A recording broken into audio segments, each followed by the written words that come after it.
Welcome, misunderstood citizens, to the Lords of Legal Fiction, where the law is whatever we scribble on a napkin at 3 a.m. after 6 Red Bulls. Are you tired of government tyranny like stop signs, taxes, and reality? Do you believe the secret to freedom is screaming, "I do not consent," at a confused police officer? Then boy, do we have the legally binding imaginary loopholes for you. We'd like to thank our sponsor, Hutch, at Sovereign Citizen Encounters. I'm Hutch, and I approve this message. After graduating our masterclass, cops will be on their knees begging for your forgiveness. You learn how to deliver your rightful message with conviction and power. Never calmly say, "I'm not driving, I'm traveling." No, no, no. Scream it like you mean it. Enroll in our Lords of Legal Fiction masterclass to learn how to turn every traffic stop into a constitutional crisis and every courtroom into your personal improv show. Why pay a lawyer when you can just cite maritime law and accuse the judge of being a hologram? On sale now is our Sucker Bundle. You get 1 US DOT license plate, 1 attractive and sturdy license plate holder, 1 legal-only to you passport, and these impressive sheets of constitutional law that you can give to your rights-busting cop. Act now, and you can be impervious to the law and courts. You can even tear the tags off mattresses without the threat of punishment. Seriously, don't let this once-in-a-lifetime opportunity slip away. Offer not valid in 48 states. Some assembly required. Number FDIC. Batteries not included. May cause nausea and headaches. Sulfonylurea is addictive. If you need help, call Jail Me Now at 1-800-555-1212.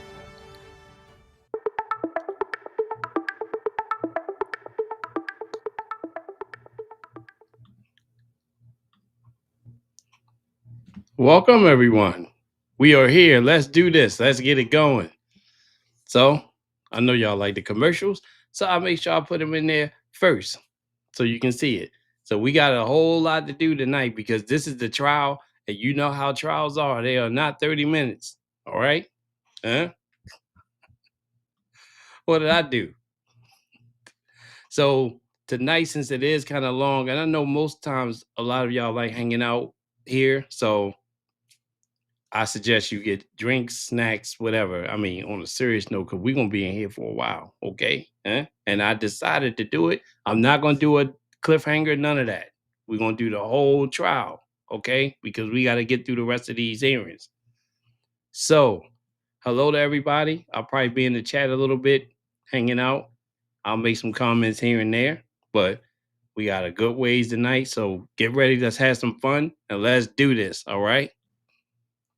Let's go. All rise. Boulder Municipal Court is now in session with the Honorable Judge Jeff Conner presiding.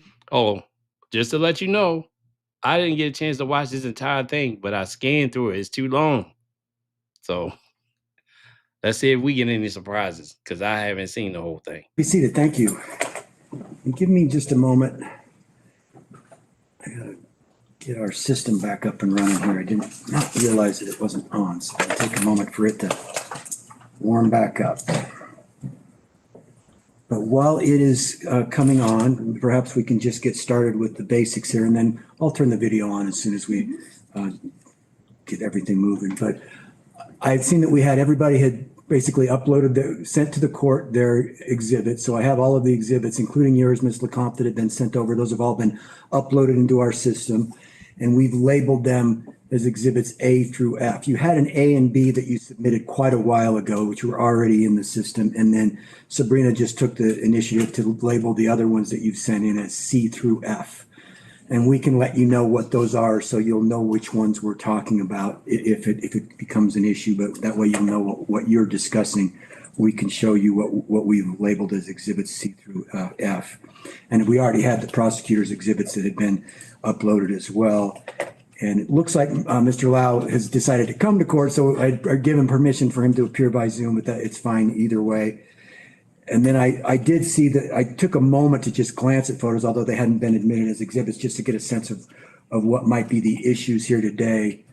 And I'm curious as to whether there's any need for a conversation between the parties before we start. Mr. Altenberg, I don't know if you've looked at the exhibits that have been tendered and had any discussion with your code enforcement folks about that or where things stand. Does it make sense to have a conversation about resolution right now before we have a trial or not? Your Honor, I did have the opportunity to review the photos in question, and we do intend to not have any further conversation. We believe that we can address things at trial. Okay, good enough. So we will we'll address things as they come about. Are there any preliminary issues that need to be addressed from the prosecutor's side of things? I got an issue. Look in the back of that courtroom. Look who's back there in case anybody didn't see him. One quick question, Your Honor. Is it okay if we have our second witness, Mr. Strauss, who is in person today, remain outside until he is called? That's perfectly fine. I haven't done an exclusion order excluding witnesses. Nobody's asked me to do that. So if he wants to be in the courtroom, unless there's an order, he can be. But if he's more comfortable outside the courtroom, that's fine as well. He has expressed that, so we intend to call him when needed. Okay, sounds good. Ohio, I appreciate it. Thank you. Yes, you caught it live. I'm glad you're here. And thanks for hanging out with us. I really appreciate it. And Ms. LeCompte, is there anything from you that you need to have addressed before we start the trial? No, Your Honor, I'm fine. Okay.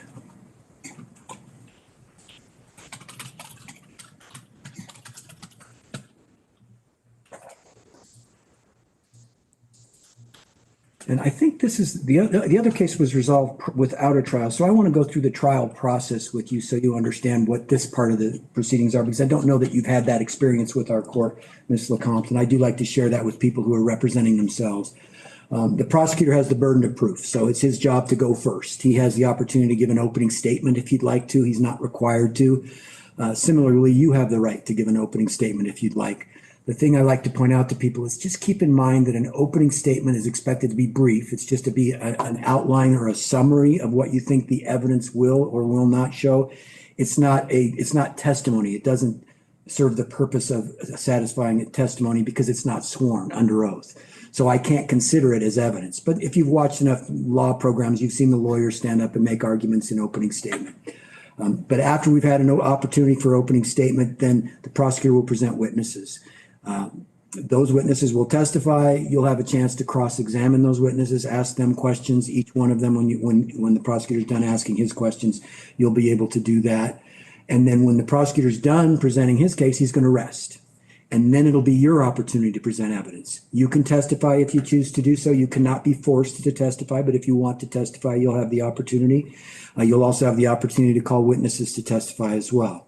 Anyone that you call as a witness will also be subject to cross-examination, meaning that Mr. Altenberg can ask that witness questions. At the end of the trial, there'll be an opportunity for closing argument. So very similar to opening statement, closing argument is a time for the parties to make a summary of what they think the evidence has shown in the case. So Mr. Altenberg can argue that he's proved the case against you beyond a reasonable doubt. You can argue that he has not proved the charges against you beyond a reasonable doubt. And right now there are two charges that are pending. So there'll be perhaps arguments about two separate offenses, but that'll be at the end of the trial. And I do like to point out to people, and this does sometimes surprise people at the end, as they start to do their closing argument and they get an objection from the prosecutor because they're talking about something that hasn't been introduced as evidence. The only thing you can comment on is the evidence that's been presented or that during the trial. You can't add new evidence. So if this is a red light case, you couldn't stand up in closing argument and say, Your Honor, the light was green when I entered if you hadn't actually said that during trial under oath. So just keep that in mind. What I can consider as far as evidence goes has to be either sworn testimony from a witness or the exhibits that get introduced. If you have questions during the trial, feel free to ask them. We've been involved in this long enough, so I hope you feel comfortable that I will try to help you answer legal questions if I'm able to do so. I can't give you legal advice, but if there's a procedural issue, you're not sure what the magic words are to get an exhibit introduced, I'm not going to try to keep you from getting information that I want to be able to see from getting admitted into court. Does that make sense to you? Yes, I do have one question. Sure. When you said that I may or may not testify if I wish. That's right. Is the statement that I make during when I get a chance to present the defendant's side of the case, is that considered testimony? If it's your opening statement, it's not. If it's sworn testimony, if you swear under oath that you're going to testify, then that is evidence that I can consider. But Okay. if you give an opening statement and say this, and this, it's nothing I can consider until I have evidence to support it. Okay. Does that make sense? Yes, it does. Thank Okay. you. All right. Any other questions? I'll ask them if I have. Thank That's you. fine. And don't be afraid to ask. I'll try to answer questions if I can. All right, now I'm going to try to get myself onto the Zoom video. That may take a second or two here.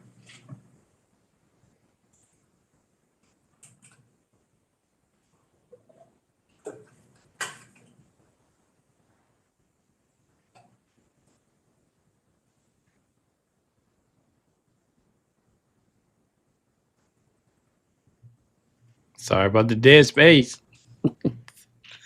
This was so long, I just was trying to get it out.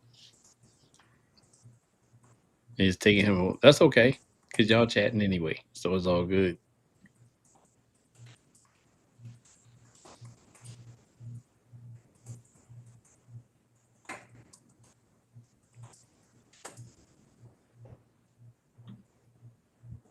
This might be time y'all go get a snack.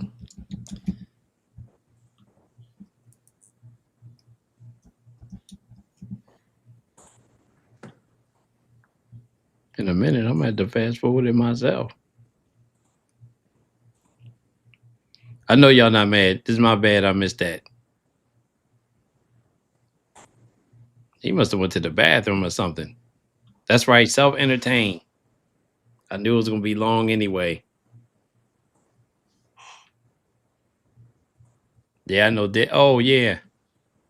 Okay, I think we're ready to proceed. Oh, I gotta be So, quiet. Mr. Altenberg, let's turn to you. Do you have an opening statement? People would like to waive opening statement, Your Honor. Okay, thank you for that, Mr. Altenberg. Furthermore, Your Honor, permission to remain seated for the purpose of the trial. That's perfectly fine. And you can stay seated too. You don't need to stand at the lectern, whatever's more comfortable for you, Ms. LeCompte. And do you have an opening statement that you'd like to give? No, I don't. Okay, then we can start with the evidence presentation. Mr. Altenberg, your first witness. Yes, Your Honor. The people would like to call Officer Benjamin Cochran, please. All right, Officer Cochran, if you'll come forward. When you get into the witness area, if you'll raise your right hand, I'll swear you in.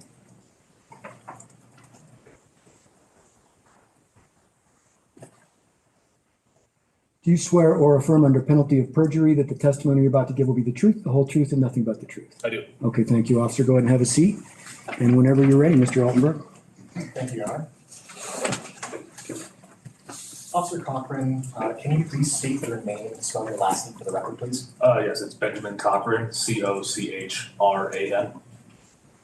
Officer Cochran, what is your occupation? I'm a code enforcement officer for the Boulder Police Department. And Officer Cochran, how long have you been in your current role? I've been employed in this position since July of 2019, so just a couple weeks shy of 6 years. Tess, thanks for the super chat. I appreciate it. I see it up there. And I may say these kind of fast. Don't mean I don't appreciate it. But since it's a long trial, I want to make sure y'all get to see it without too many interruptions. Do you have any prior law enforcement experience after or before this?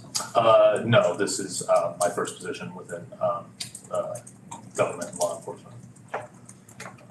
Officer Cochran, can you briefly describe your job duties and responsibilities as a code enforcement officer for the city of Boulder? As code enforcement officer, I respond to complaints or requests for service, and I perform proactive enforcement of the city's property maintenance codes. Generally, we respond to issues regarding trash storage, accumulation of trash, in the winter, unshoveled sidewalks. Occasionally, we handle smoke and enforcement and use of pesticides, but generally the kind of overview is that we do property maintenance and property nuisance codes. Mel, thank you for the super chat. I appreciate it. Thank you so much. Officer Cochran, were you on duty on March 5th, 2025? I was. And on March 5th, 2025, did you respond to any incidents or complaints? I did. Officer Cochran, where did you respond to? I responded to several calls that day, but on that specific day, I remember that I did respond to the property at 290 Pawnee Drive. And is that location 290 Pawnee Drive in the city and county of Boulder, state of Colorado? Yes, it is. What was the basis of the complaint that you're responding to? So on that particular day, we had received a complaint that there were there was a large accumulation of loose property, generally described as, it was reported to us as junk, that had accumulated on the property and had been there for some time, both in the front setback of the property, and then that there had been more accumulation of items in the rear yard of the property as well. And when you went to 290 Pawnee, what did you observe? When I responded to 290 Pawnee, I did observe that there was loose property, junk items, outdoor items, indoor items that were stored on the driveway area, and additionally there were some items that were in the front yard of the property, as well as some items in the north yard of the property along Sioux Drive. This loose property, was this visible from the public street? Yes, it was.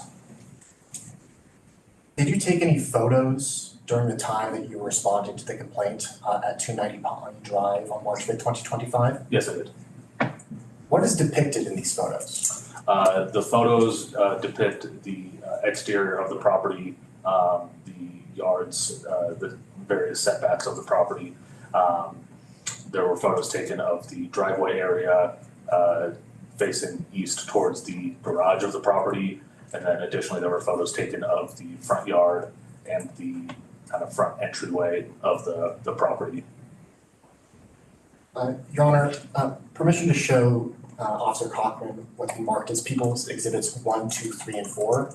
I intend to show each exhibit one at a time and lay the foundation to move them to evidence at the same time. That sounds good. Go ahead.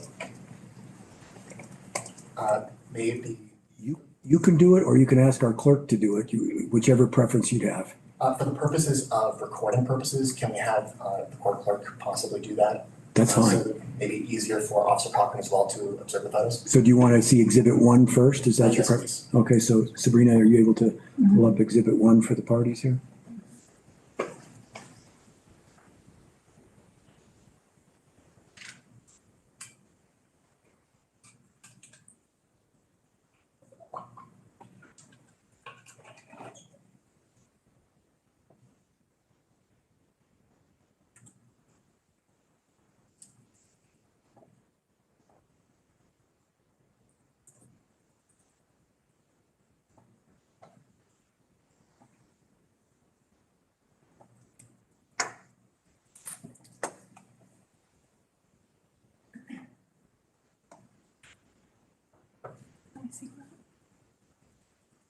Looks like everybody can see that. Is that correct? That's a new Mr. Cox, you're photo. able to see that? Yes, I am. Okay. Could I know what the numbers of these are as they're, Yes, this is Exhibit 1, People's Exhibit 1. And can you move on to Exhibit 2, please?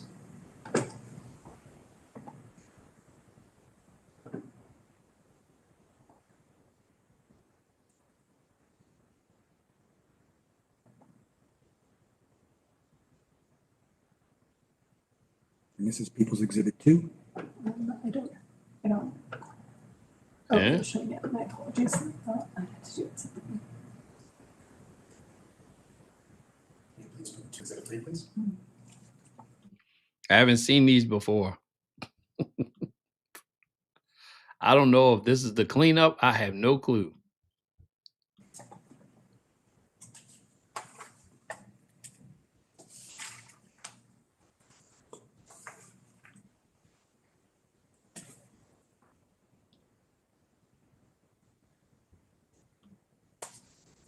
And this is People's Exhibit 3.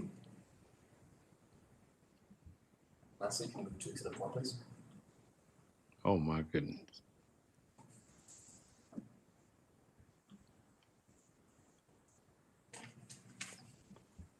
And that's Exhibit 4. Officer Cochran, what are these? These are photos depicting the driveway area and the front entry area, kind of the covered front patio of the house at 290 Pawnee Drive. Do you recognize these photos at all? Yes, I do. How do you recognize these photos? These are photos that were taken by myself. Were they taken by yourself on March 5th, 2025? Yes, they were. Would you say that these photos are a fair and accurate representation of the property of 290 Pawnee Drive on March 5th, 2025? Yes, they are. All right, these are photos from March. So these were photos prior to the last hearing that we listened to. Your Honor, people would like to move for the admission of exhibits 1, 2, 3, and 4 into evidence, please. Ms. LeCompte, do you have any objection to the admission of those 4 exhibits? No. Okay, exhibits 1 through 4 will be admitted. Can you please move to exhibit 1, please?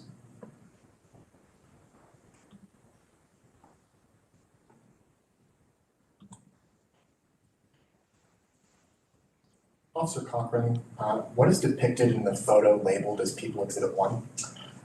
This is a photo taken from the Pawnee Drive side of the property, looking towards east towards the garage of the property.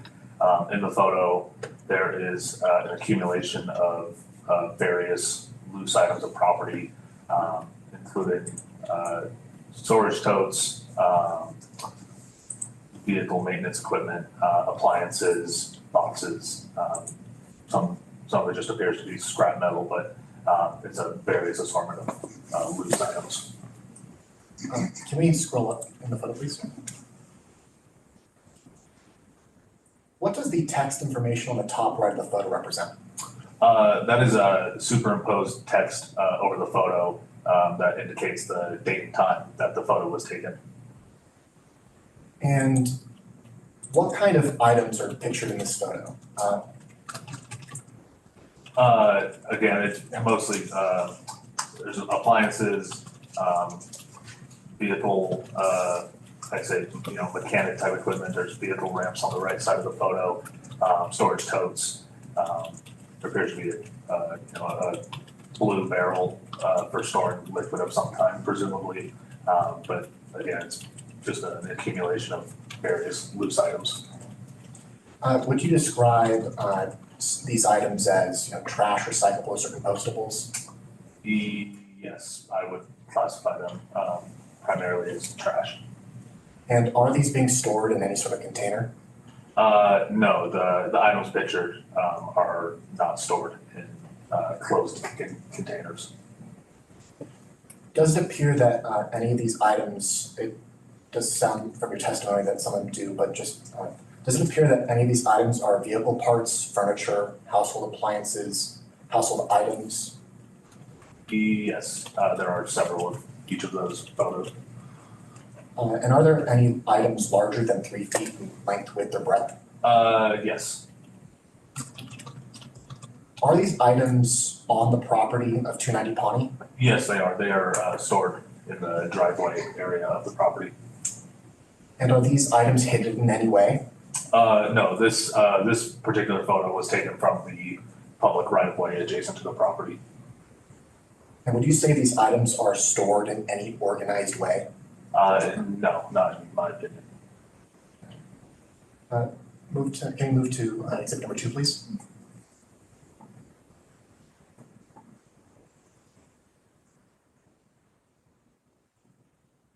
And what is depicted in this photo? What does this refer to? This is a photo of the left side of the driveway. If you're looking at the property, it's kind of taken facing northeast. But in the photo, there are more loose items accumulated on the driveway, as well as the front covered patio area of the property. And the text in the top right of the photo, does that indicate the same information as noted in exhibit 1? Yes, it was the date and time that the photo was taken. And similarly, would you describe these items as trash, recyclables, or compostables? Yes, I will. And similar to as in exhibit 1, does it appear that any of these items are vehicle parts, furniture, household appliances, household items? Yes.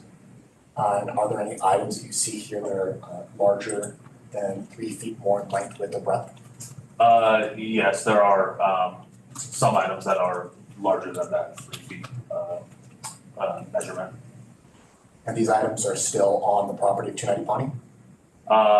As of, are you, Correction. Are these items on March 5th, 2025, are these items on the property of 290 Pawnee? yes,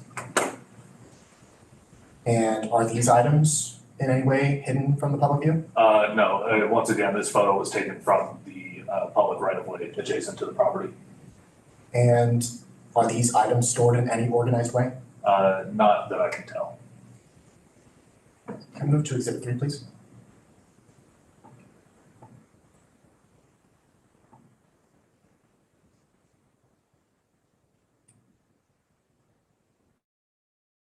I'm sorry. I can't. That's crazy. That's crazy right there. What is depicted in the photo labeled as People's Exhibit 3? This is a photo taken to the left of the front door of 290 Pawnee, facing north towards Sioux Drive. And does the text information on top right indicate the same information as noted as in People's Exhibit number 1 and 2? Yes. What kind of items are pictured in this photo? There are several cardboard boxes. There are electronics, household appliances, containers that would generally be used for storing chemicals of certain kinds. Just sort of a loose assortment of various types of items. And would you say that these items are on 290 Pawnee? Yes, they are. And are these items visible to the public? Yes, this particular viewpoint was taken from being directly in front of the front door, but they are visible if standing on the public right of way. And are these items organized in any way? No, they're not. Thank you. Can we move to Exhibit 4, please?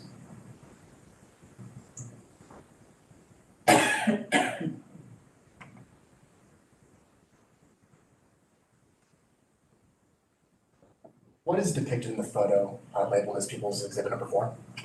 This is a photo taken of the right side of the front entryway of 290 Pawnee, looking south towards the driveway area of the property. And similarly to the previous photos, does the text in the upper right-hand portion of the photo represent the same information as noted as in Exhibits 1, 2, 3? Yes, they do. What kind of items do you see in this photo? There are, again, chemicals of various kinds, cardboard boxes. There appears to be several bottles of what appears to be some kind of cooking spray, perhaps, but mostly various different kinds of household items, and including tools of different kinds. He should have said, "What do you not see in that pile?" Would you describe what you see here as trash, recyclables, or compostables? Yes, I would classify the majority of this as trash. And are these items on the property of 290 Pawnee? Yes, they are. And are these items hidden from public view? No, once again, this particular perspective is from directly in front of the front door, but the majority of these items are visible from the public right of way, or they were visible from the public right of way on March 5th. And are these items stored in any organized way? Not that I can tell. Officer Cochran, while you were responding to the complaint at the property of 290 Pawnee, did you have any interaction with anyone aside from the cited individual? Yes, I did. Who did you interact with? While I was inspecting the property and investigating for potential violations, I was contacted, or I contacted neighbors of the property at 290 Pawnee. And who did they identify themselves as? They identified themselves as being the neighbors directly to the east of them on Sioux Drive. And do you know what the address of that property is? I believe the address would be 4630 Sioux Drive. It's the first property directly adjacent of 290 Pawnee on Sioux Drive. So does 4630 Sioux Drive and 290 Pawnee Drive abut each other? Yes, they do. Did the occupant of 4630 Sioux Drive permit you to enter their property? Yes, they did. I spoke with them briefly and explained why we were there, and they allowed me onto their property to inspect further. And did you go into their backyard Yes, I did. with their permission? Yes, I did. What did you observe when you were in the backyard of 4630 Sioux Drive? From the rear porch area of that property, I was able to observe the rear yard of 290 Pawnee. And in the rear yard, there was a large accumulation of various items that were visible from 4630 Sioux Drive. Did you take any photos while you were in the backyard of 4630 Sioux Drive? Yes, I did. And what is depicted in these photos? The photos depicted the loose property that was stored in the rear yard of 290 Pawnee. Among the items were bicycles, household appliances, car parts, storage totes, shelving, just kind of again, a various kind of assortment of what I would categorize mostly as household items. Your Honor, can we show the Officer Cochran what has been marked as People's Exhibit number 5, please, in a similar manner to how we've been able to show them? Sure. Sabrina can pull that up for you. Thank you. Officer Cochran, what is this? This is a photo that was taken by myself from the rear patio area of the adjacent property at 4630 Sioux Drive. So you recognize this photo? Yes, I did. And how do you recognize this photo again? This is a photo taken by myself. And is this photo a fair and accurate representation of the backyard of 290 Pawnee on March 5th, 2025? Yes, it is. Your Honor, the people would move for the admission of Exhibit number 5 into evidence, please. Ms. LeCompte, any objection to Exhibit 5? I have some objections, yes, I do. Do you want to share what your legal objection is to the admission? That's the only thing I'm questioning right now, is just whether you object to the admissibility of that exhibit.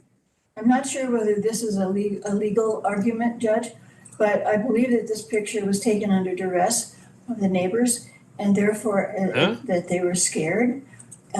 And therefore, I think it's not really a fair, it's not fair to show this, because in order to get this picture, excuse me, Officer Cochran had to be up on the neighbor's back porch, because it's basically, this is not visible from the street or any other place except from that area. The rest? I said in the last hearing she was trying to use a little bit of sovereign language. But yeah, okay. We'll roll with that. Exhibit 5, it's admissible. The argument that you've raised, I don't have any evidence to support that it was unlawfully obtained. The officers testified that he had permission from the resident at 4630 Sioux Drive to go on the property. I don't have any evidence to the contrary on that, so I'm going to admit Exhibit 5. You can continue, Mr. Altmer. Thank you, Your Honor. What is depicted in the photo labeled People's Exhibit number 5? This is a photo showing the items which are being stored in the rear yard of 290 Pawnee. Among the items, again, are several household, a large number of household items. There are various appliances, electronics, there are vehicle parts, various types of shelving. There's bicycles, just kind of a general accumulation of items. Vehicle parts? And does the text information on the top right of this photo represent the same information as you noted in the previous exhibits? Yes. Now, you've already provided us with a list of items that you've seen here. Would you describe these items as trash, recyclables, or compostables? Yes, there are items that would be classified as trash. There are also several items which inherently would not necessarily be trash, but the manner in which they are stored outdoors when they're intended to be indoor items would render them as trash. And when you mention items that are indoor items, would this include vehicle parts, furniture, household appliances, or household items? Yes. And are there any of these items larger than 3 feet or more in length with their breadth? Yes, there are. And are these items stored in any sort of container? No, they are not. Are these items Yeah, that's a good one. They didn't check her out. on the property of 290 Pawnee? Yes, they are. And are these items organized in any way? To my knowledge, no, there doesn't appear to be any sort of specific organization system. After you left the property of 4630 Sioux Drive, did you contact the resident of 290 Pawnee Drive? Yes, I did. Did you speak to them face to face? I did. Did they identify themselves to you? I believe so. I had also known the resident from previous interactions. So if they did not identify themselves specifically, I was aware of who they were. And is this individual an occupant of the property of 290 Pawnee? Yes. Is that individual the occupant, as you mentioned, of 290 Pawnee? Are they in the courtroom today? Yes. Can you identify them with a description of an article of their clothing they're wearing? It would be the defendant wearing a black jacket. There is a couple people in this room wearing a darker jacket. Can you give us another article of clothing? The defendant wearing a blue shirt. Your Honor, let the record, subject to cross-examination, reflect that the witness has identified Ms. LeCompte as the defendant. The record will so reflect, subject to cross-examination. Your Honor, Officer Cochran Mr. Lau, identified me. sir, There. sir, you do not have the opportunity to speak unless you're called forward as a witness. So you may have an opportunity to testify, but if you'll just remain quiet until you're called. Mr. Lau said, "Hey, y'all got something to say about this?" Oh wait, he might be like, "Hold on, my camera's in there." When you addressed Ms. LeCompte, what did she tell you about the items that were on her property? She had informed me that the items were currently that her and her associate, Mr. Lau, had been working to remove items which were considered trash. They were in the process of organizing and removing the items from the property. And did Ms. LeCompte ever give you a date or a time in which she intended to have them removed by?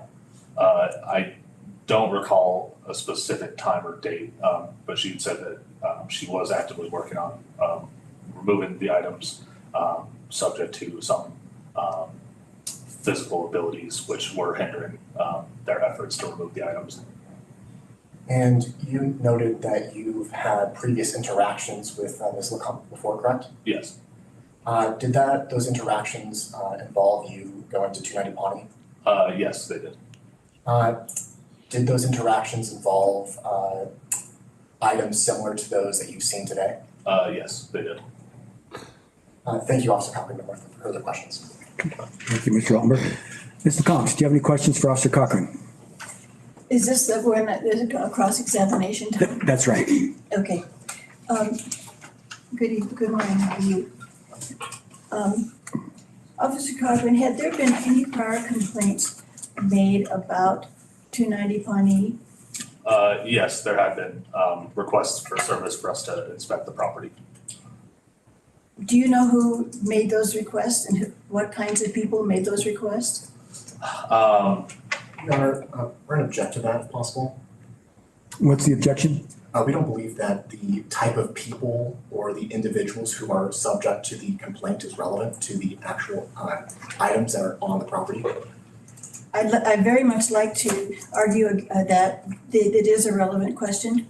Go ahead and tell me why it's relevant to the determination I have to make, which I'll just point out is I have to decide whether or not there was a violation of the ordinance, the two ordinances that have been alleged. But so I understand that, Your Honor, but the Officer Cochran and actually the former prosecutor have told me in the past that many neighbors and passersby made comments about this, and I have repeatedly tried to find out who they were, who these people were and have not been told that. And if there is no evidence or substantiating other than the complaint that is made by Adia Lovi and Jason Strauss, then that is simply hearsay evidence and it's not admissible. What? It's not hearsay. It's say. If he were to try to offer what those people said to him, that would be hearsay. I agree with that. That if they weren't here to testify, but it's and so he doesn't have the right. And I would sustain an objection if he were to try to testify about what those people had said, because they're not here and subject to cross-examination. But that doesn't explain why your question of him of who those people were is relevant to the determination I have to make. I would just simply like to know that other than random passersby and random neighbors, without any statements from such people or without any kind of their presence here in court to testify, does constitute at least a considerable lack of substantial evidence that there actually have been many complaints. I'm going to sustain the objection based on what I've heard from both parties. The issue for the court is whether or not on March 5th of 2025, there were violations of the ordinances that have been alleged. The amount of evidence that the prosecution provides is subject to argument and closing argument as to whether that meets the burden of proving it beyond a reasonable doubt. But it is up to the prosecution to determine what evidence that they are going to provide. And if they elect to simply provide the officer to testify and the exhibits, they have the authority to do that. So I'm going to sustain the objection because I don't think it's likely to lead to the admissibility or the discovery of admissible evidence. So the objection is sustained. You can continue with other questions if you have them.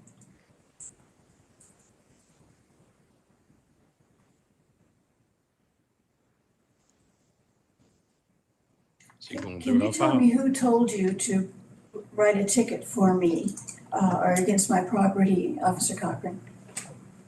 Now, we're going to object to that as well for hearsay purposes. She's asking the officer to tell her who told him to write a complaint. Do you want to respond to that objection, Ms. LeCompte?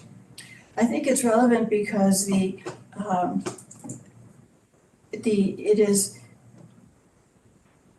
am interested in whether the orders are coming from code enforcement itself or from some other place. And why would that be relevant to the determination that I have to make?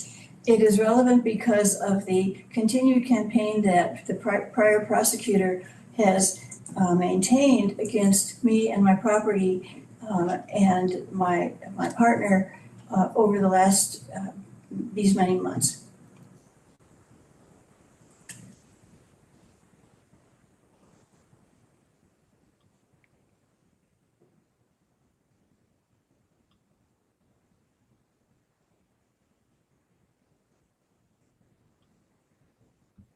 I'm going to overrule the objection with respect to the answer to that question.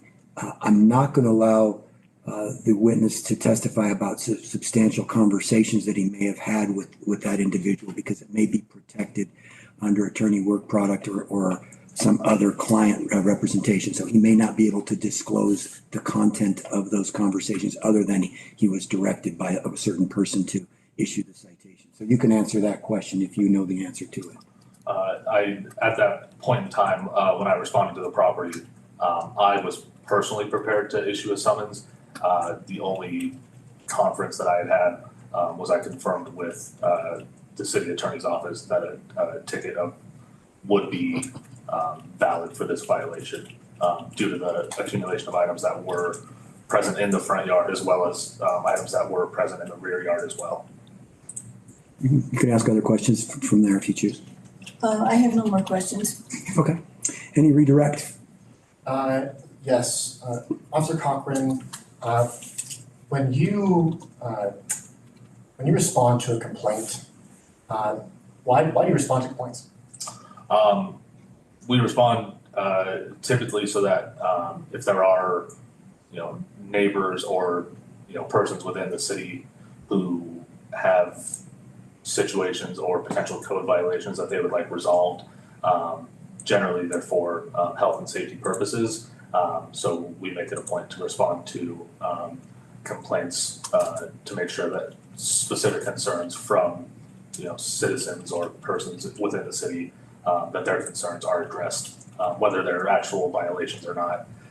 We make it a point to at least inspect them and make a determination from there if they constitute a code violation. Thank you. No more further questions, Your Honor. Any questions based on that question? Yes.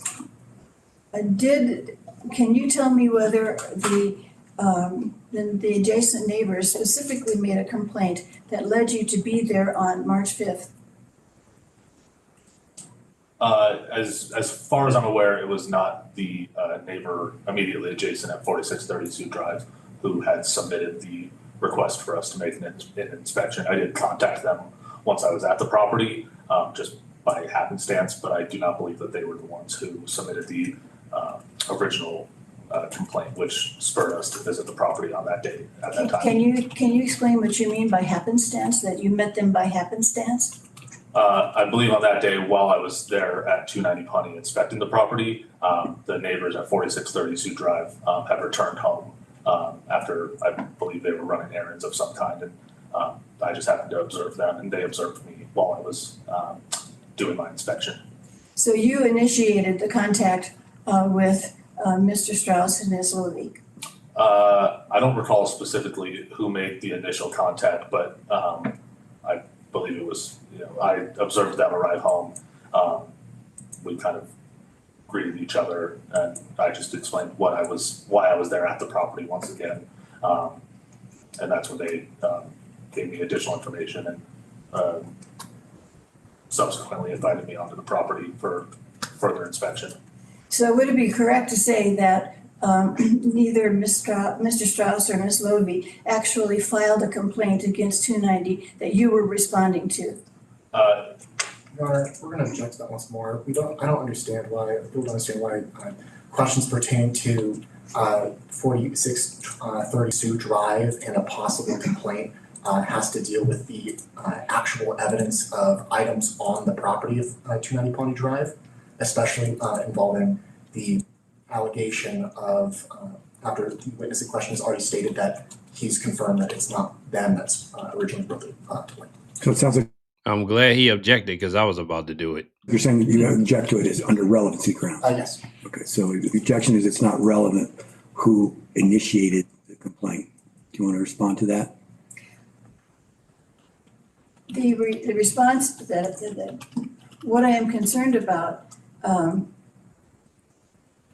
is that Officer Cochran has already described what I will testify to later, that we were well in the process of trying to remediate all of these different concerns in my yard, and therefore to initiate further contact with neighbors to generate a complaint would be something that I would find objectionable. Okay, so the objection is sustained. I'm not sure that I shouldn't say I'm not sure. It's not relevant as to how the officer came to the property for the court's determination.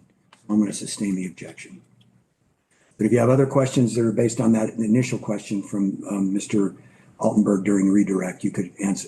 No, sir. Officer, you can step down then.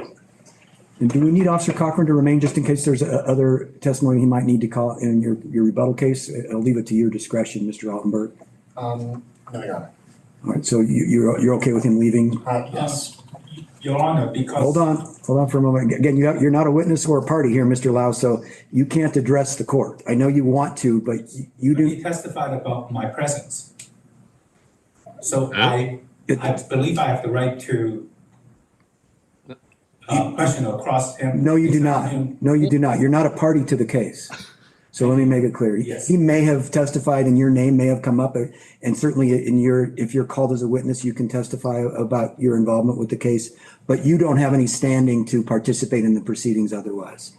My apology, Your Honor. That's okay. You can step down. And if I'm hearing correctly from you, Mr. Altenberg, you have no objection to him being released from his subpoena at this time. We do not. Ms. LeCompte, did you anticipate recalling Officer Cochran? No, I don't. All right, you're released from your subpoena, officer. Thank you. All right, any other witnesses for the people? Yes, Your Honor. We'd like to call Mr. Jason Strauss, who's currently. You can step out and invite him in or have Ms. Keller, we'll invite him in.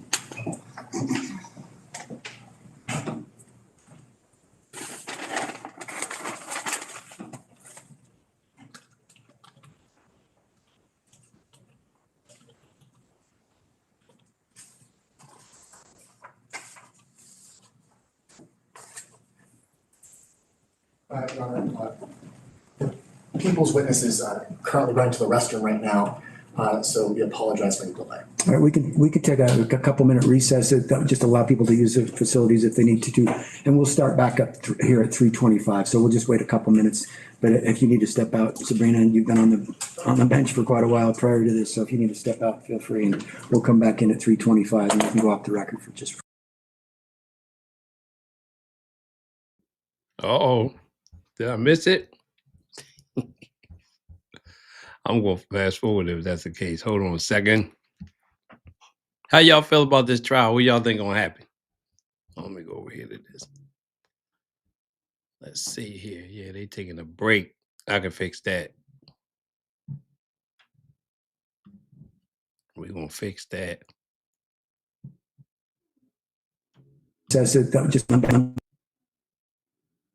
We'll move it up. We're still waiting. I got y'all. This is my fault. I rushed it a little bit today.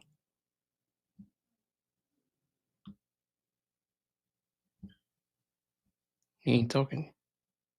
Are you about to come back in? No. And we are All back on right. the record. We took a brief recess. It looks like we may have had Mr. Strauss come into the courtroom. Is that correct, Mr. Altenberg? Yes, Your Honor, Mr. Strauss is on.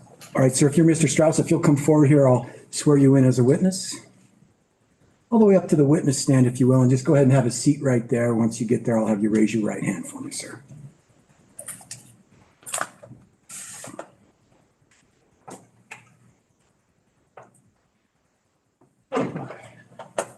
All right, good afternoon. If you will raise your right hand.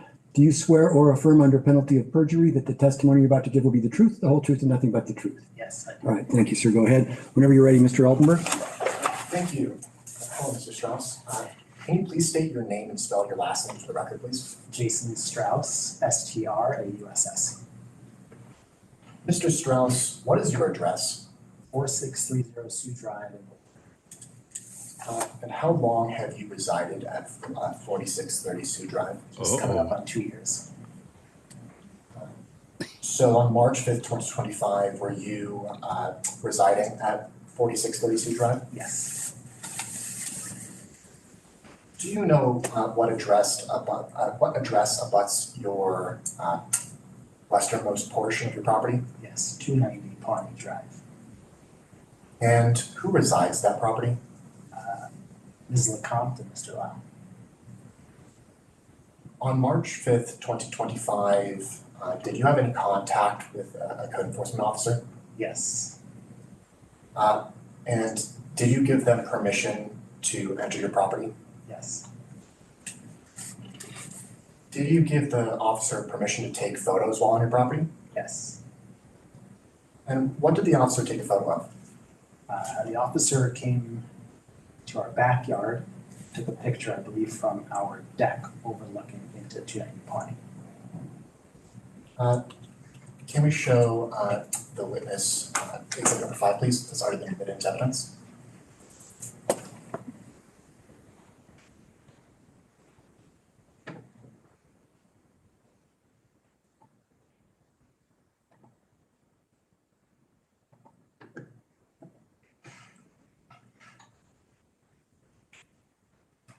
Mr. Strauss, do you recognize this photo?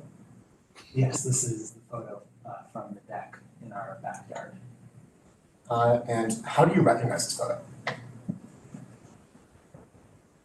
This is the view from my yard, from my deck, from my kitchen window. And do you remember seeing these items on March 5th, 2025? I do. Many of them had been there for a while and were there. Yeah, I've been there for a while. And what kind of items do you see in this photo? A lot of different things. Looks like storage racks, buckets, bikes. I think some of the more concerning things, it looks like a lot of pieces of machinery, kitchen appliances, motors, cables. And I think you can make out quite a few barrels and buckets which contain, I'm not sure what. And there's a cooler I can see. I don't know how long you want me to list what I can see here, but I don't know. The question I have is, how do you even start that? Like at one point, there was nothing back there. So I guess she come out, oh, let me just put a bucket here. And then, the next day, oh, let me stick my photo over here. A lot of different stuff. It's okay. On March 5th, 2025, were there any items in Ms. LeCompte's backyard that aren't visible in this photo due to the angle? I think this picture shows quite a lot. I think it does extend, both behind the fence to the tree. I'd say the other big one is just barrels, enormous barrels of liquids, I guess, is probably the biggest one. You can't see behind this tree, like you can't see it. Sure, yeah. And how tall is the fence in that yard? 6 or 7 feet, I think. And can you see the pile of loose property from over the fence? Absolutely, yeah, you can see it. I mean, our deck is raised a bit where you can see it, but you can clearly see it, like I said, from the yard, from our kitchen windows.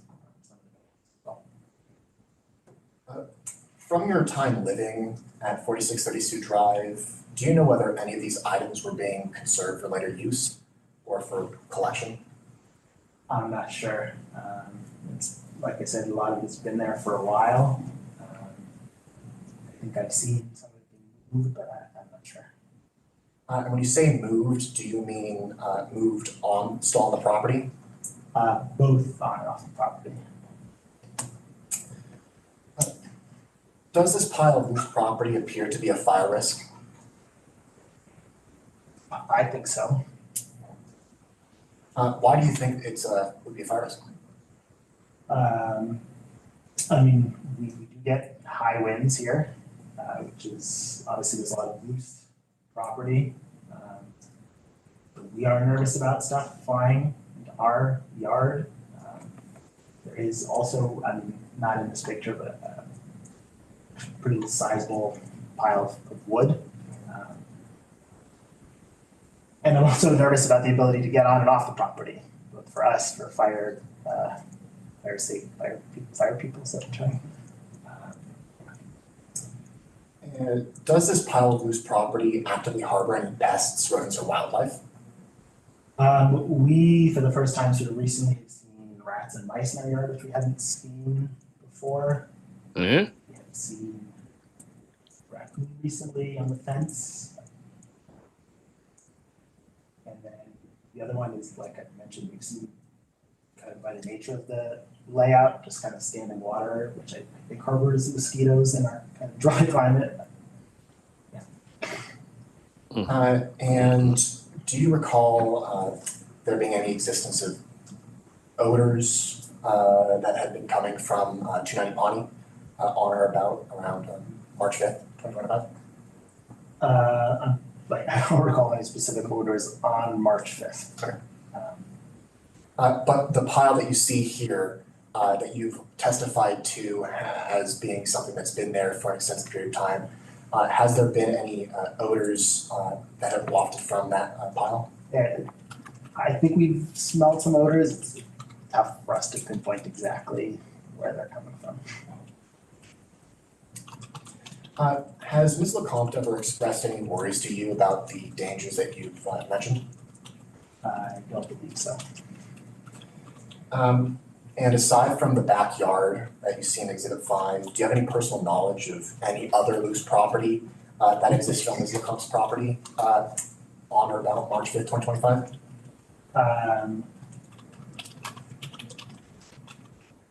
There is in the driveway always quite a bit of property, as well as, yeah, as of the driveway. It's quite a bit. I think, like I mentioned, there's quite a sizable pile of wood in the front property. There are some of these rather large storage containers in the front yard. Those I think have been there since then. And how do you know that those exist on March 5th or around that time? I walk my dog in that area almost every day, if not several times a day. Walk my son to our friend's house and our nanny down Pawnee, like once or twice a day. So I'm there all the time. And you noted that some of these containers stored liquids, correct? Mm-hmm. Correct. Do they all store water? I'm not sure. It's an enormous gallon. It's thousands of gallons by my estimation. They're not particularly ordered. They're kind of stacked, lopsided and whatnot. Most of them are opaque. Some of them are transparent, but I couldn't quite tell what's in them. And are they visible to the public? Yes, I believe so. They were as of yesterday. Oh. Prior to March 5th, 2025, how long has Ms. McComb's backyard looked like in Exhibit 5?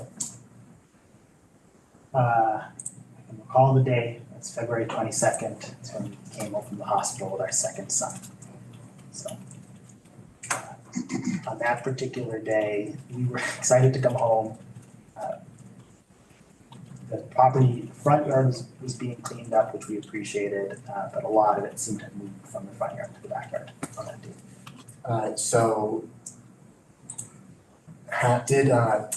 From your testimony, did Ms. LeCompte just move the items from her property from one side to the other?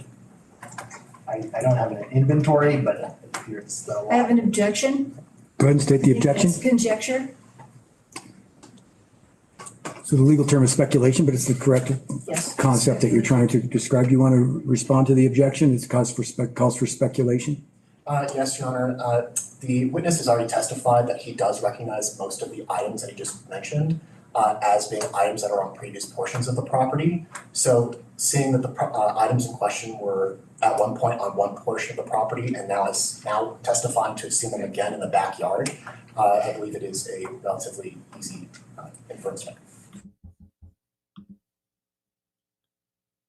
The photos in the last hearing was, I think it was like April 22nd or something like that. Objection to the prosecutor, that is also speculation.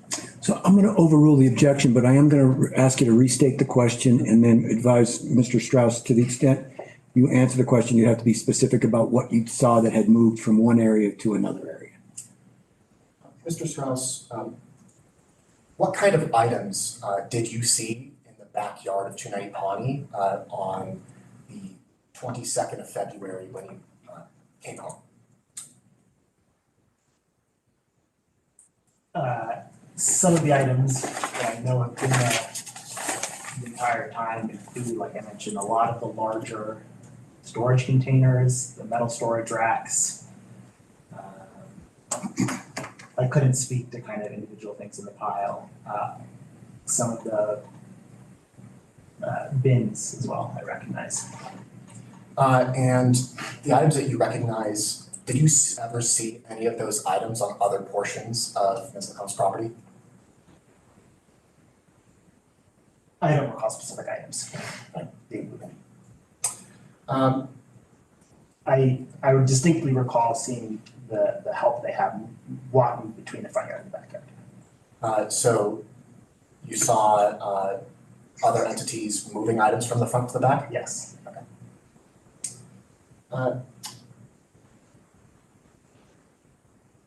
Has Ms. LeCompte ever expressed an intention to remove these items of loose property you're testifying to? Yes.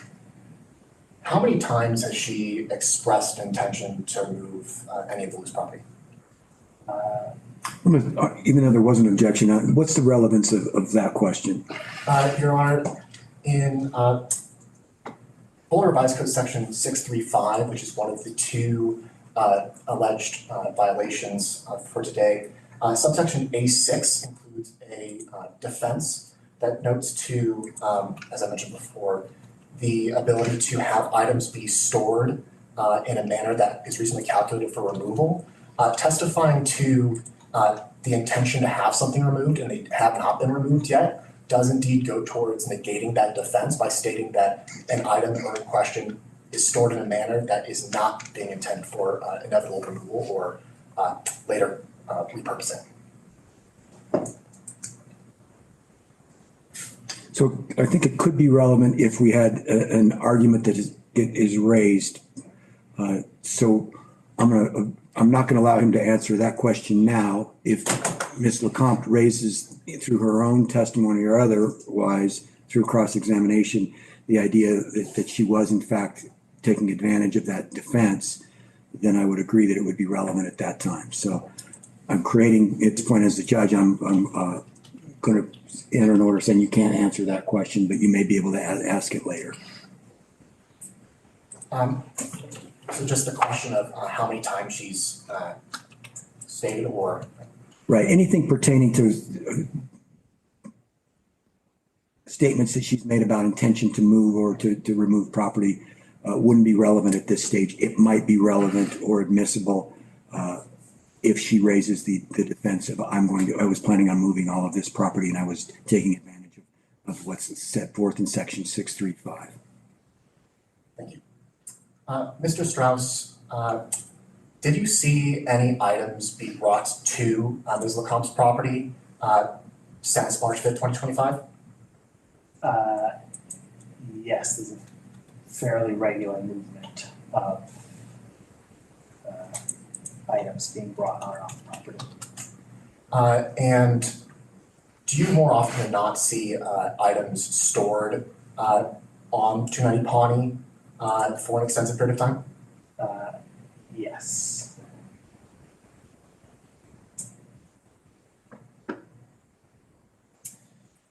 Since March 5th, 2025 today, has there been a decrease in items on the property generally? Before you answer that question, again, from my perspective, what's relevant is what occurred or was evident on March 5th of 2025. It may be relevant if the defendant's found guilty and we're talking about sentencing, what happened since March 5th might be relevant on both sides, but at this juncture, I don't see that to be relevant.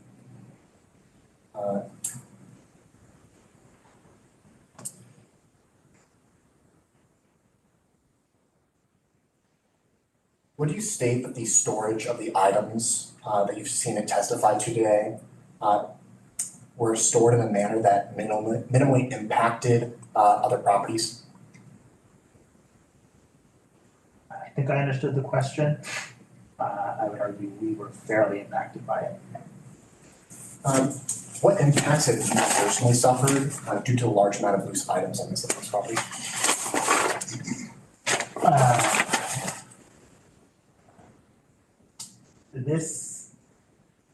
We're a young family. This is the first home that we moved into. We generally look forward to liking our neighbors. We have relationships with many of our neighbors, including Ms. Lecomte and Mr. Lau. But this has been incredibly stressful. Both the sheer volume of items, like we mentioned, the risks that they bring, both wind, fire, a lot of doubt of what is there. There's a lot of exposed cables, there's heavy machinery. It has brought quite a considerable amount of stress. I would say it's probably the biggest impact it's had to us. Other than that, like I said, this is the first home we bought. It's a nice, beautiful property. It's a nice, beautiful neighborhood. We're across from the park. But we are nervous about the value of our property, the value of the neighborhood. Like I said, some of this is visible publicly. I can kind of keep going about the embarrassment we have to sit in our backyard and have friends over for a barbecue. And do you know of any of these, if any of these impacts have impacted neighbors generally? Like I said, I walk my dog around the neighborhood, and people see us walking off and ask us, how can you live? I'm going to stop you for a moment because the question asked for a hearsay response for him to talk about what other people might have said. So I don't want you to testify about what others have shared with you who are not here to testify today. There's a lot of testimony over this picture that shows everything in the back of the house. For the purposes of phrasing the question, Your Honor, can Mr. Strauss testify to the feelings and expressions of that others have felt due to the hearsay exception of present sense impression, seeing as it is an ongoing issue? I'm going to pull out 801B1 real quick. And I don't believe it. My initial response is to say, no, that's not a present sense impression. But let me just pull out 801 and the exceptions under 803 as well. Am I allowed to?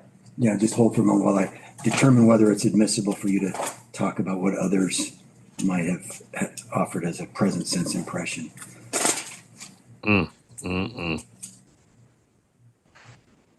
During this case, he's looked up so many different statutes for this. Your Honor, we also believe that it would also fall in the category of a then existing state of mental, emotional, or physical condition.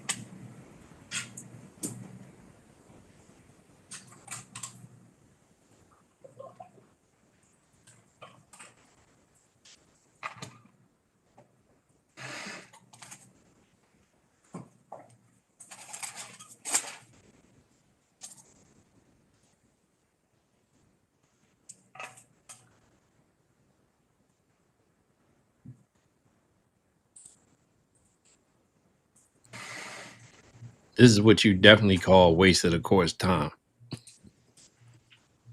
Hearsay exception rule 803 states that the following are not excluded by the hearsay rule, even though the declarant might be available as a witness. A spontaneous present sense impression, a spontaneous statement describing or explaining an event or condition made while the declarant was perceiving the event or condition.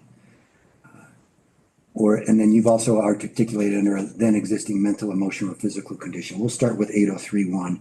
In the court's view, this type of exception is designed for someone, perhaps, as an example, a person who is walking by and sees an accident happening and they immediately say, oh my God, that person just ran a red light. They're responding to something and spontaneously. That's different than someone who perceives a backyard and then describes it to a neighbor about how that impacted them. That doesn't relieve it from that, provided that sense of reliability that would be something which is really the fulcrum for 803. So I'm going to again say that it's not admissible. And then let's take a look at 803 sub 3, which says a statement of the declarant's then existing state of mind, emotion, sensation, or physical condition, but not including a statement of memory or belief to prove the fact remembered or believed unless it relates to the execution, revocation, identification, or terms of a declarant's will. Again, this provision of an exception to the hearsay rule, it comes about as a result of the drafters of these rules saying there are certain times when someone's under duress or under a mental or emotional state where they're saying something at that moment that has a certain reliability that would allow it to be admissible. And I don't think that this would fall under that either. So on either count, it's not an exception to the hearsay rule in the court's view. Sally, thank you for that super sticker. Very nice, very nice. And this under duress, he had to read all that? Thank you. Mr. Strauss, what would you like to see happen in Ms. LaComp's backyard? Okay, I'm going to stop you there. We're here to decide whether or not there's a violation. So although there wasn't an objection, it's a litigant who's representing herself. It's not admissible right now. It certainly could be something I could hear if the defendant's found guilty, and then we have to talk about sentencing. But from this perspective, it's just a question of whether or not there's a violation. So I'll prevent the witness from answering that question as well. I think they covered that about 20 minutes ago.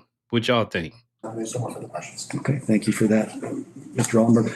Ms. LeCompte, cross-examination for Mr. Strauss. Mr. Strauss, I'm really sorry that you're here, and I'm really sorry that I'm in this position as well. So I apologize to you and also to Ms. Loby. But I'd like for you to describe to me a little bit about the interaction that you had on March 5th with Officer, was Officer Cochran by himself, or were there other officers were present? I don't recall. So, excuse me.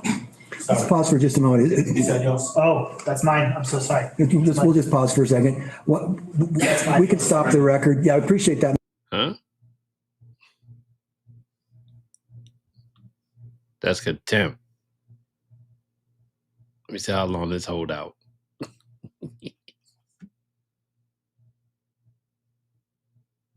Come on, man. Turn that phone off. Yeah, I can't believe it's this long for them to be talking about this on backyard. Jeff, thank you. Thank you for the super sticker. I appreciate it. Very nice. Thank you. And thank you for joining. Boy, everybody that's been in, thank y'all for being here. Apologies. So I was asking you,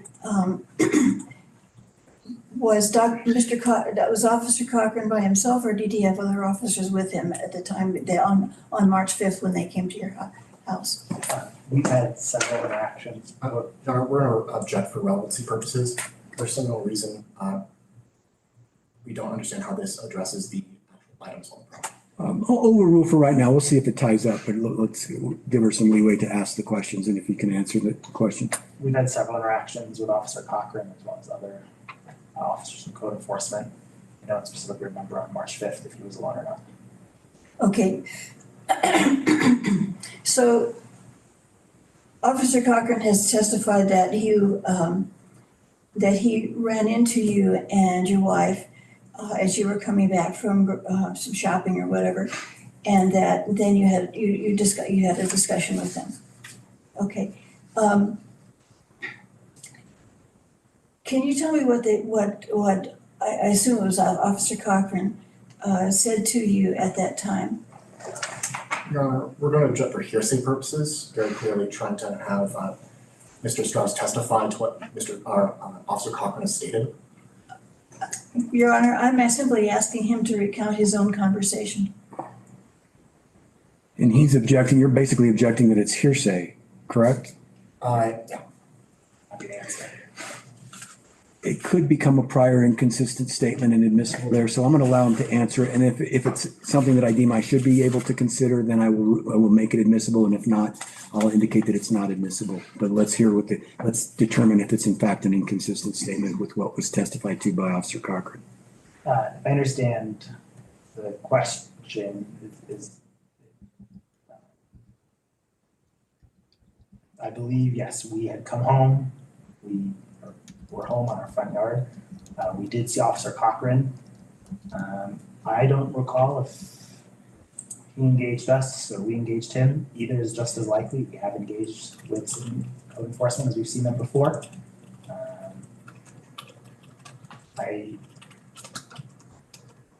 The topic of the property, the conversation topic came up obviously instantly. Again, forget if they initiated or we did. Either one is just as likely.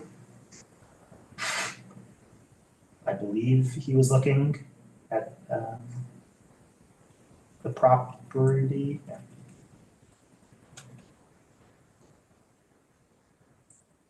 Okay.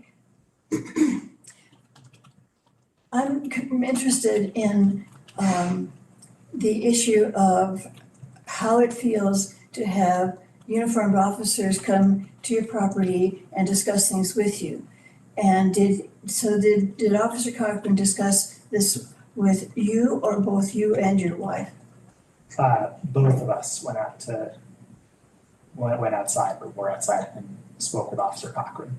Was this before in the front yard, or was that later when they did they come through your house? They did. Okay. So when they were in your house, and then I assume on your back deck and on your property, How did you feel at that with the presence there? Did you feel somewhat scared or somewhat intimidated? Your Honor, we're going to object this once more for relevancy purposes. Ms. LeCompte has previously indicated that she has argued that the access to the property was in some way forced or without permission. Frankly, I don't know whether that would matter because the evidence has been provided. But perhaps Ms. LeCompte has done some research that would suggest that somehow the court can't consider evidence that has been secured in that way. So I'm going to allow him to answer the question also, so she has an answer to a question that she thinks is relevant. So I'm going to err on the side of allowing the witness to answer the question, but I'm going to rephrase it for her, which is, did you feel duress or pressured or coerced into allowing the officer onto your property? No, and I'm happy to provide more context. And don't need more if that's. I would prefer to, if possible. I appreciate the apology and the regret that you have for being here. So do we. But I will be clear. It is I don't recall specifically, but it is very likely we invited Officer Cochran in. The context is not that I feel under duress by having him in. If anything, it's the opposite. As you know, this has been an ongoing issue for quite a while. I'm here incredibly regretfully. I was hoping to come to more amicable resolution on this.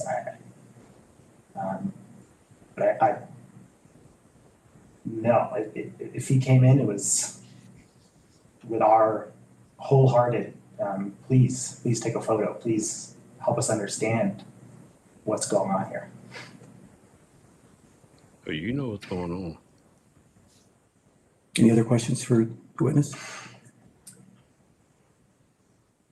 Do you know, Mr. Strauss, of any extenuating circumstances that might have prevented me, the defendant, from regularly interacting with you and talking with you about the issues about the backyard? Yes, I'm aware of some medical issues that have prevented you from being able to address the issues. Are you aware of how severely disabled Ms. LeCompte, that is me, was for the last year and almost a quarter? I believe I am. I also believe, like I said, on February 22nd, we came home. It was help that was clearing up the front yard. I was pretty astounded to see both on that day and more recently how much was able to be cleared in just a few hours, either by yourself, by Mr. Lau, or by help. I'll even mention that I think I've offered several times to help as well. I'll take the opportunity to note there are several trailers that are constantly being loaded, offloaded. I think we're both aware there's a forklift that's been driven on the property, on the sidewalk, across the street, moving enormous items. So, yes, I'm aware. Your Honor, what I am trying to suggest is that I have not been able to interact with Mr. Lau and Ms. Lovey because of the inability basically to get her out and get around. Well, you'll be given an opportunity to testify. I can't take that as a testimony right now because you're not sworn under oath. Okay. You'll have to make that decision as to whether you want to testify, but you can continue to ask questions of Mr. Strauss. No more questions. Anything else from you, Mr. Altenberg? Yes, Mr. Strauss, you just stated that, with the help that was obtained by Ms. LeCompte, in just a couple of hours, they were able to clear out their entire front yard, or at least majority of it? I was at the hospital, my wife giving birth, but in a matter of a few days, the front yard was cleared considerably. In the last few days, the backyard was cleared quite considerably as well. But there are still items around? Yes, quite significant amount. Now, from this, is it understandable to state that if someone dedicated time to cleaning the property, they could do it in a couple of days? I believe so. Like I said, there's several rather large pieces. Objection, that is also speculation. Sustained. Oh.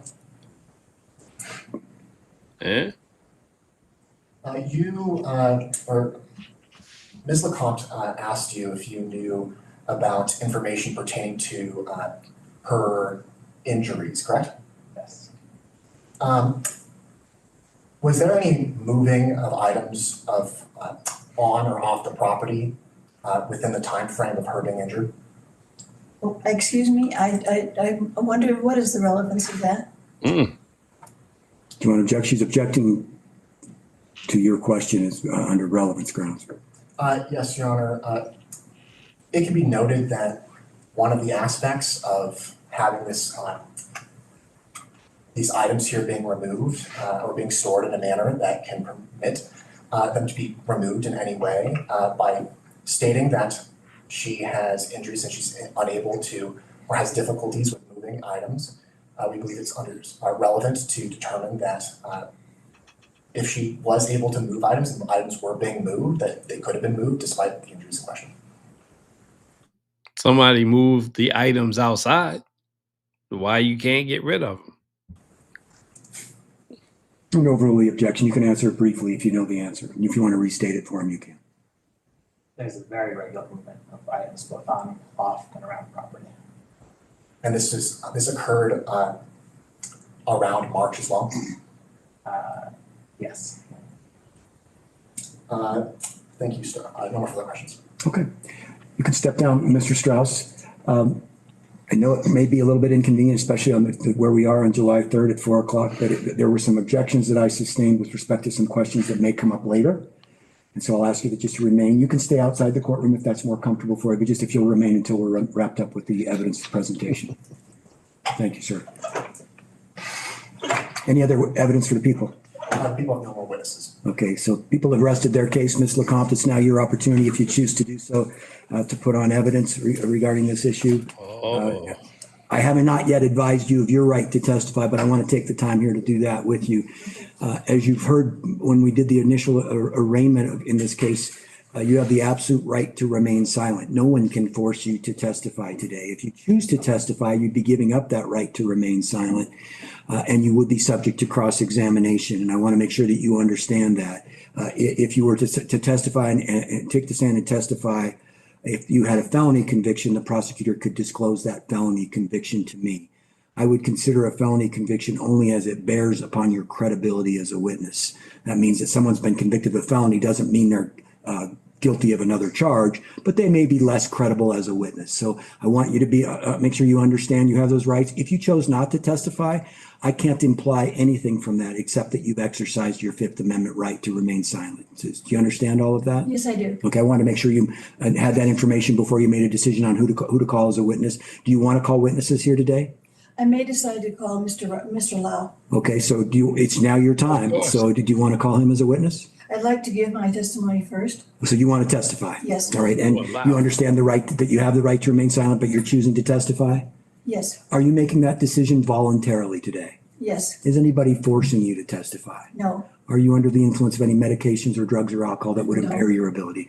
I am going to find it's a free and voluntary decision to testify. If you'll come forward, I'll have you raise your right hand and swear you in. If you've got notes, feel free to bring those with you. Oh, you want me to? Yep, we'll put you in as a witness, just as other witnesses would be. And when you get up to the witness stand, you can go ahead and have a seat and then raise your right hand for me.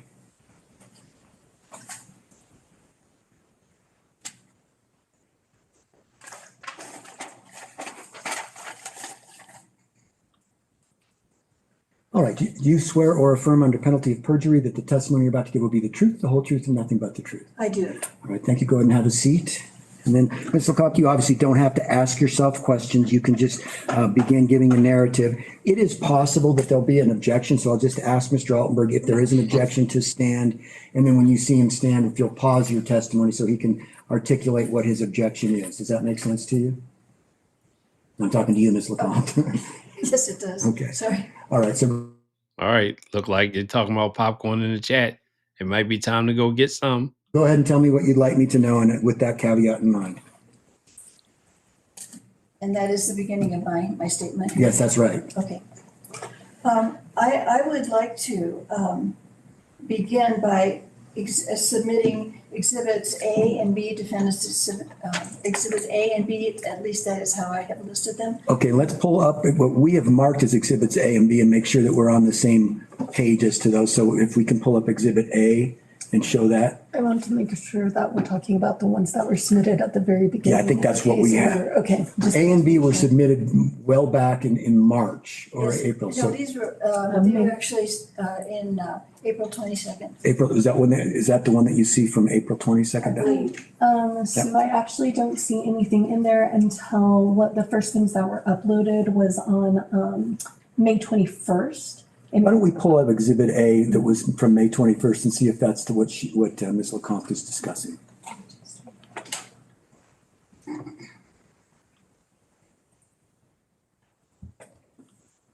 That's what we have labeled as. That's what we've identified in our record as exhibit A. Is that what you're talking about, Ms. LeCompte? No, it is not. Did we see this side of the house before? I don't think I remember this picture. I mean, it's so many. Although that is actually helpful. It's not something I had planned to show. Then I'm thinking it's the exhibit she sent earlier, then that would start with exhibit C from today. Well, is this something, we have something that you sent in today. Did you pull up exhibit, did you show exhibits A and B already? No, this is just exhibit A that was uploaded from May 21st. I have not shown any. Show exhibit B if you don't mind as well, just to see if that's any different. It depicts the driveway and the front porch. So there's exhibit B. Nope, that's not it. Okay. So What side of the house is this? This does show that a lot of the materials that Mr. Strauss was complaining about have been removed. let's pause for a moment though. Let's make sure that we've got what you're wanting to consider as exhibits A and B properly marked. That's what you have submitted to the court on this case. It is possible that on the other case that was previously pending, you submitted exhibits that the court put in that court file because that's the case that we were dealing with at the time. The only other exhibits we have are the ones that you submitted this morning, or I mean, perhaps last evening, which start with exhibit C. And you can pull up exhibit C, Sabrina, if you will. Okay, actually, that is the one of the exhibits that I wanted to show. Okay. So do you want to start your discussion with exhibit C? Okay, could I see also exhibit D? Yes. There's exhibit C and we'll pull up exhibit D. Yes, okay, that's the other one. Okay, so let's start with exhibit C and so that we first have to address whether they're admissible or not. So let's talk about what exhibit C is, Okay. when it was taken and what it depicts. This exhibit was taken, I believe, April 21st, and it shows, as you scroll back, it shows the entire front porch and the driveway with all of the materials that had been shown in two of the prosecution's original exhibits removed. Okay, so Mr. Altenberg, do you have an objection to the admission of exhibit C, which has been identified as being taken on, I believe you said April 22nd. April 21st? Your Honor, we have two objections to the exhibit question. The first one being improper foundation. We don't believe that it's been properly authenticated. There's no any way to mark or determine when this photo was actually taken. So we do have issues with that. Secondarily, we believe that it's unfairly prejudicial. Just because you see a photo from a certain angle, especially when trying to determine the situation of March 5th, 2025. We've heard testimony already about how items are being moved around, not being removed from the property. So we do not know if this is a appropriate photo and what it may convey about the property as a whole. These were submitted prior and accepted by the court for the hearing that was held on April 22nd. And they should be stamped. But I don't know that they show it actually in these pictures. Okay, so let me deal with both of those objections. The authentication, it doesn't require that it be time-stamped on the photograph. Obviously, it's more helpful to the party who's trying to admit it to convince the court that it in fact was taken on that date.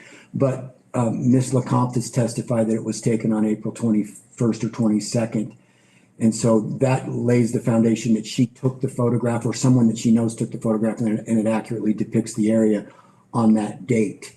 That's from the last hearing, when that officer came out that morning and that trailer and everything else was out there. And then the afternoon, she came to court the same day, and that whole entire yard and everything, the driveway is completely clear. It may not have significant relevance to my determination of what the area looked like on March 5th. And unless I have testimony from somebody that indicates this is how the property looked on March 5th, it won't get much weight at all from me. I want to make sure that Ms. LeCompte understands that. What I will be looking at today in determining whether there was a violation on March 5th is the status of the property on March 5th.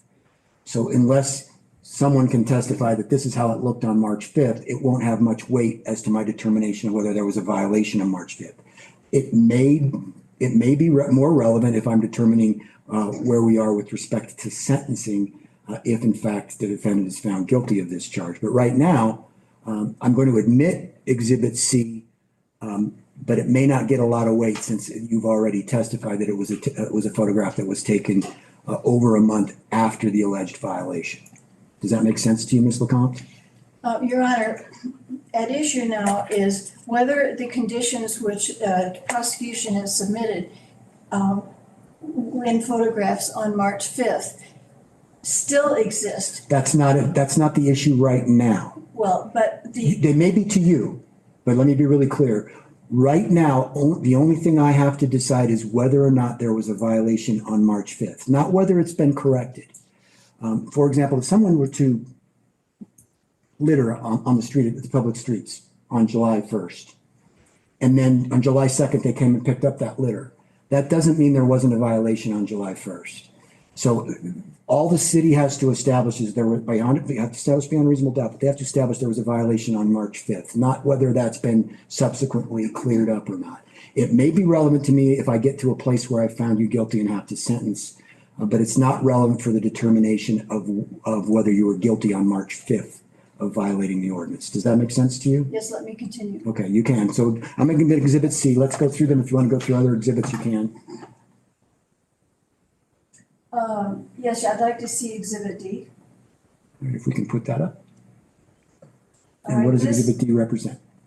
She's getting a little confident and a little bit aggressive.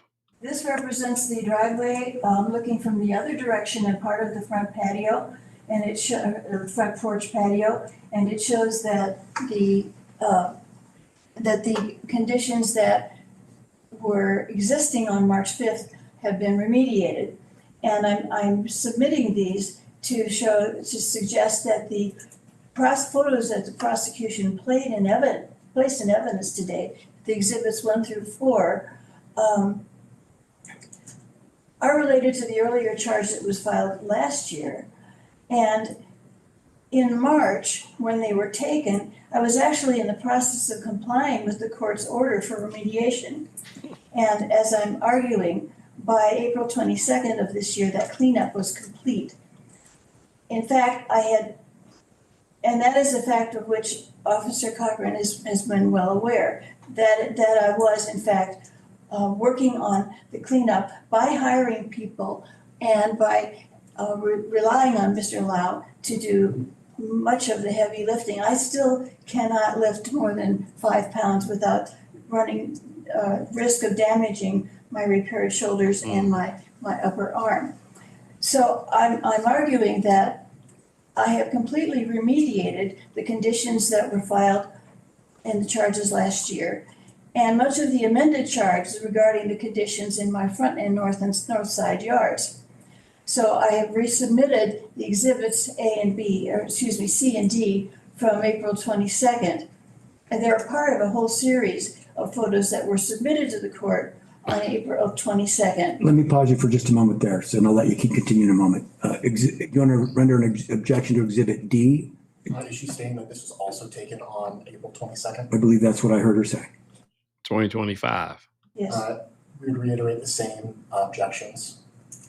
And the objections be overruled. I'm going to admit Exhibit D again with the same caveat that I may not give a lot of weight to these because they were taken after the date of the alleged violation. But Exhibit D will be admitted, and you can continue with your narrative. Okay. Exhibit C and D show that items are actually being removed from if they opened a garage and loaded on a trailer for removal.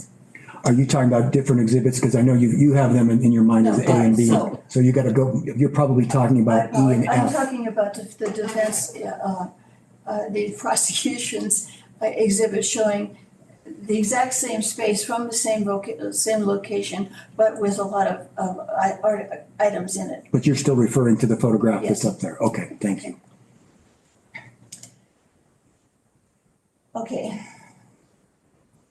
So all of the items that were previously described by Deputy Reynolds as trash and rubble and other offending items had not, in addition to the photographs that have been displayed here, have been removed from the rest of the side yard and the front yard by the defendant and Mr. Lau at the time of the hearing before Judge Kahn on the 22nd.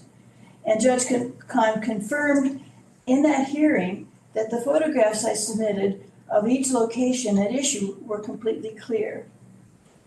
That's why I've submitted in evidence the two photographs, C and D, that were taken from the same vantage point as the code enforcement photos that were submitted today, showing that what was present on March 5th was vanished by the 22nd. Why don't you pause for a moment since Mr. Altenberg's standing to issue an objection? Yes, Your Honor, we'd like to object for the purposes of relevancy. As noted before, this is over a month and a half, almost 2 months after the date of the alleged violation. We don't know how it's relevant to the actual March 5th, 2025 violation.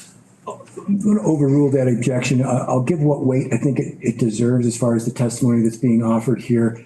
I will just let the parties know that because Mr. Altenberg wasn't party to the last hearing that occurred with respect to the prior case, he may not have been present when we had some discussion in court as to what constituted a violation for the first case and what might constitute a violation for the second case.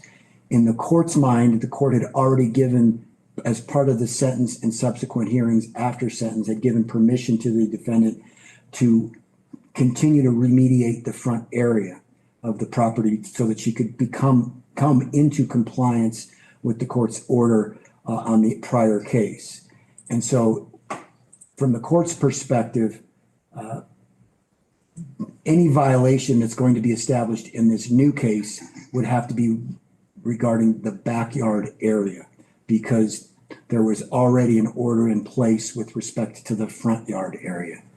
And although perhaps the city has a right to issue a new citation, from a fairness perspective, when the court tells a party you have until X date to come into compliance in your front yard, then the court has to abide by that and can't accept another charge relating to the front yard area. And I made that, I think, clear to Mr. Reynolds and to Ms. LeCompte when we had the hearing on the other case, when I became aware that there was this new charge that was going to be issued.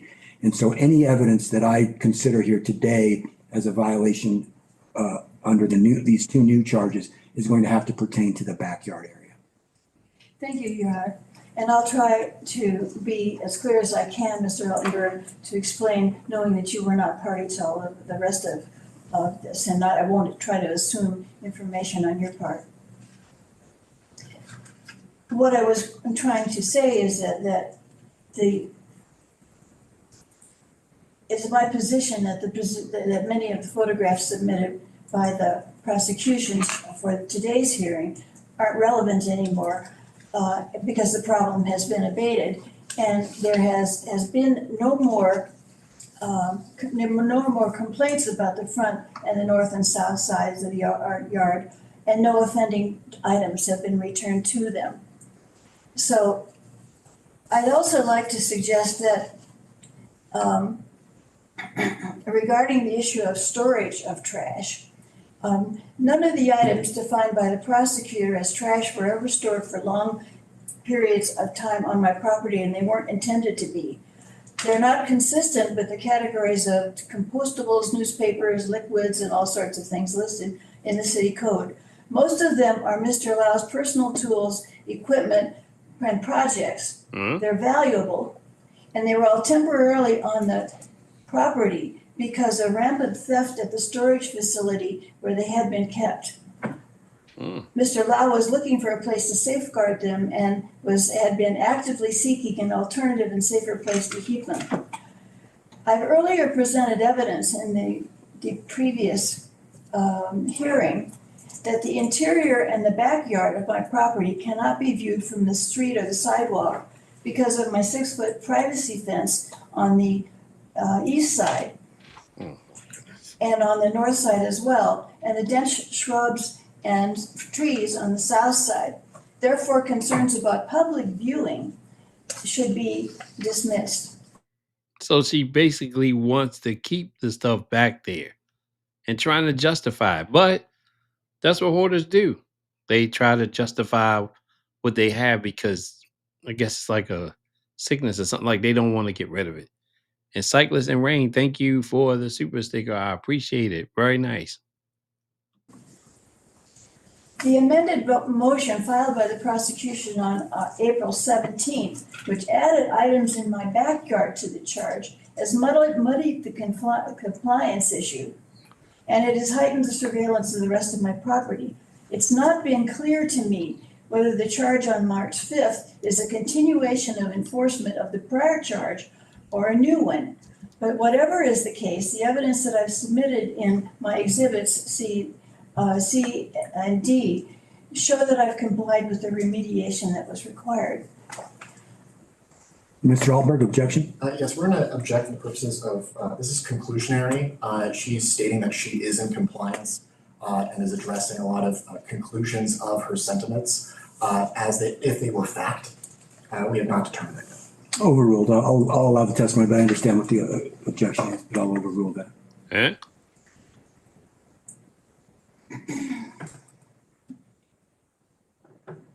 I would also like to explain that I want the court to know that I'm very sorry that the remediation process has gone so slowly. Their removal would have happened a lot more expeditiously had I not been almost completely disabled for all of 2024 and the first 5 months of this year, and had Mr. Lau not suffered a very bad injury to his ankle earlier this year. The court knows that I've had 2 very serious surgeries last year to repair a shattered upper arm and replace both of my shoulders. A recovery that requires well over a year, and I'm still undergoing considerable physical therapy in order to recover from them. I have not been able to actually assist in this process at all. I have had to hire some people, and I've had to rely on Mr. Lau, whose property this primarily is, to do the removal. And Mr. Lau now is still having trouble walking, so that slowed down the process a lot more than we had hoped. I object to the use of the prosecutors 3 and 4 because they were not only taken while I was in the process of organizing and removing the items, but they couldn't have been taken legally. They were not taken from the street or the sidewalk. The issue the locations at issue right now, they were not visible from those areas. The officer had to enter onto my property and stand right on my porch to take them, and that was done without my knowledge or permission.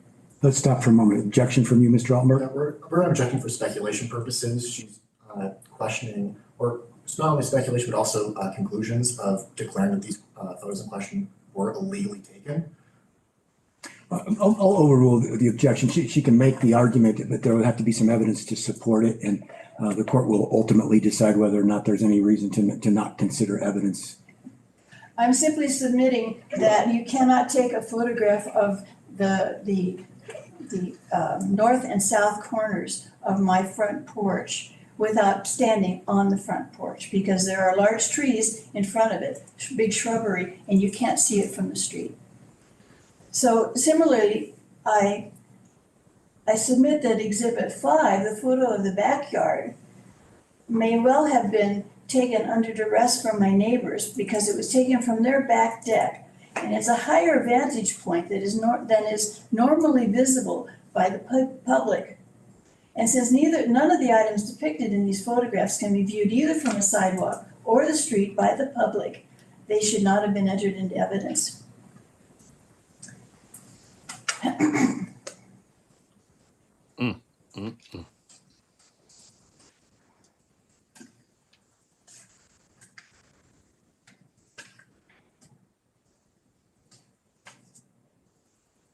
Judge is thinking. So, in summary, I have been very distressed by the inability to make this all happen faster. I wish that my recovery had been faster. I certainly have been trying. I wish that the injury hadn't happened to Mr. Lau, but I would like the court to understand that I have been doing my very best to get this done, and that I have been, to the best of my ability, complying both with the original charges and the compliance plan. And I have also been working hard to do the rest of it. I'd like now to show the last exhibit that I have, which is, I believe it would be FEE. We probably have, next would be RE, so why don't we pull up Exhibit E, and then we can do Exhibit Okay, F. so this is the one that I had intended. I accidentally pulled up Exhibit F first. Hold on a second, that was F, so she's pulling E up now for you. No, all right, so Exhibit F, please. Okay. All I'm right. sorry, the previous one, that showed the yard. It's just taking a moment, ma'am. Yeah, that one, All right, this is Exhibit F. okay. If you continue to scroll back, this is the south side of my backyard, and it is comparable to the Exhibit 5 of the prosecution. And it shows that all of the items that were photographed from behind my fence, from the neighbor's yard, are gone on this whole south side of my property. And that was Government law.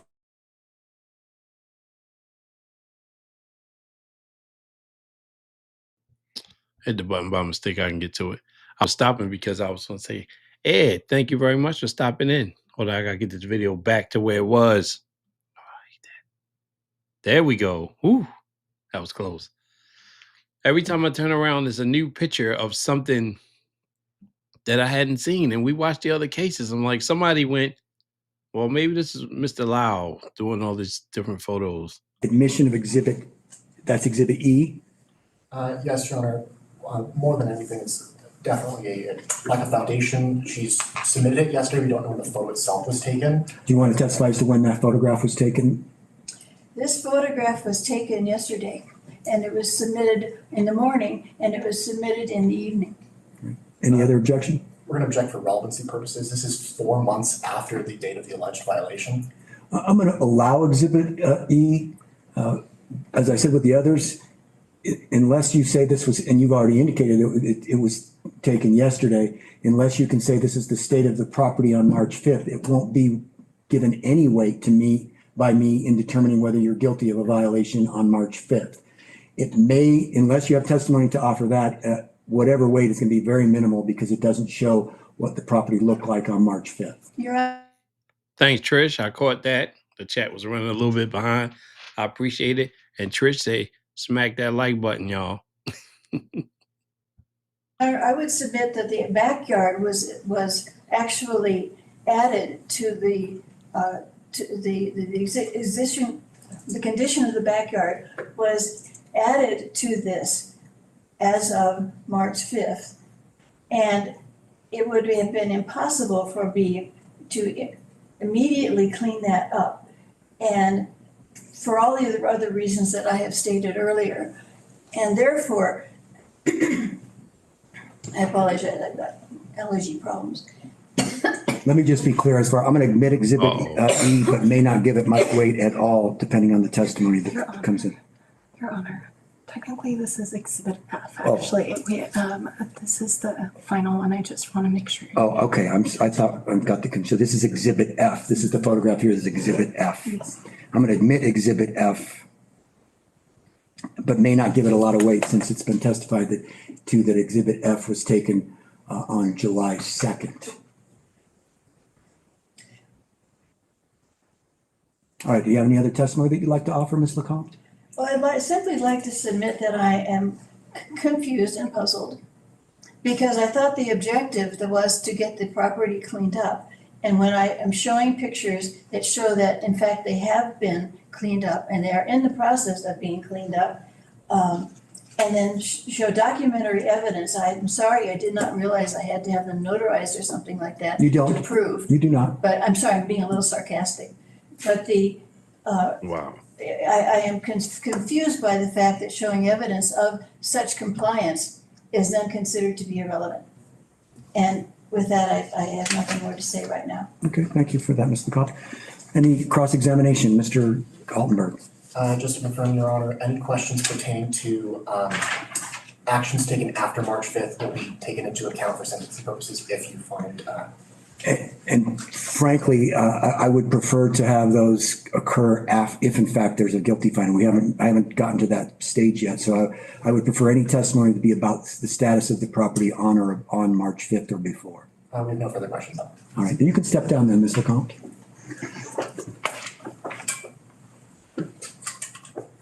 And then, Ms. LeCompte, you said a few minutes ago before you took the stand, you weren't sure whether you were going to call Mr. Lau as a witness. Have you decided whether you'd like to call him to testify? Keeping in mind that what's relevant to me at this stage of the proceedings is the status of the property on March 5th. So if there's testimony that you want to offer from him that has to do with other dates after March 5th, it won't be relevant to me. So I want to make sure you understand that. I understand that, Your Honor, but I also then have to say that I was sincerely confused about the issue of March 5th versus the cleanup and which was most relevant. I have focused on the fact of getting the property into compliance with the code and have been unaware that I was then being held to a violation only for what was on March 5th. And I don't want to call Mr. Lau. Okay. So then I'm assuming that you're resting your case. Is that correct, Ms. LeCompte? I will be giving a summary. Well, yeah, closing statement you'd like to make? Yes, you'll have the opportunity to do that. So defense has rested her case. Any rebuttal case that you need to present, Mr. Altman? For the purpose of the March 5th incident, no. All right. And did you want to step out and let Mr. Strauss go, or he can remain? But we're turning to closing arguments then. And if he wants to remain, he can come back in the courtroom. He can stay outside the courtroom. He can also leave because he won't be recalled. No. You okay for another 10 minutes?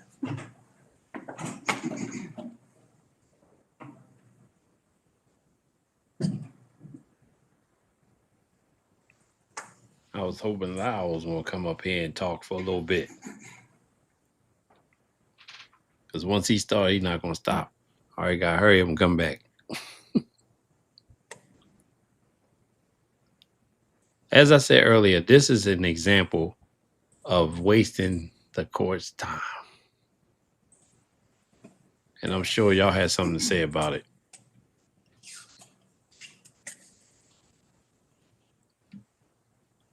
I'm going to walk back in that door in a second. I'm going to move it up.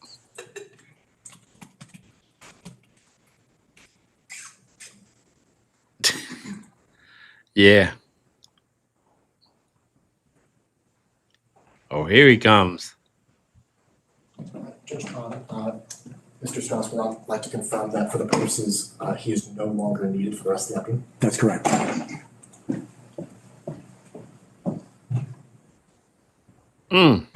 Why you just text the judge?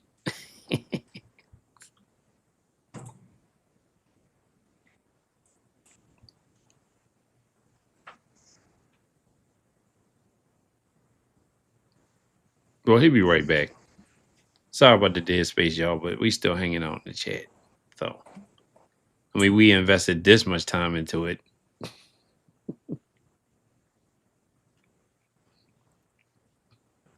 Your Honor, can I, with the prosecutor, can I remind Mr. Lacombe that one exhibit that was submitted has not been entered? You can come and talk to her, yes. You can come up and briefly mention her. I will tell you what's been offered and admitted so far so that we can address that before we go to closing arguments. The prosecutor's exhibits 1 through 5 were offered and admitted. The defense exhibits C, D, and F have been admitted and offered. So, sorry, I have to put it off. It's been a long day for everybody, especially. So we'll just pause for a moment so that Mr. Lau can provide some guidance or assistance to Ms. LeCompte. Will he stand by counsel? So, yeah, so you have to have it submitted.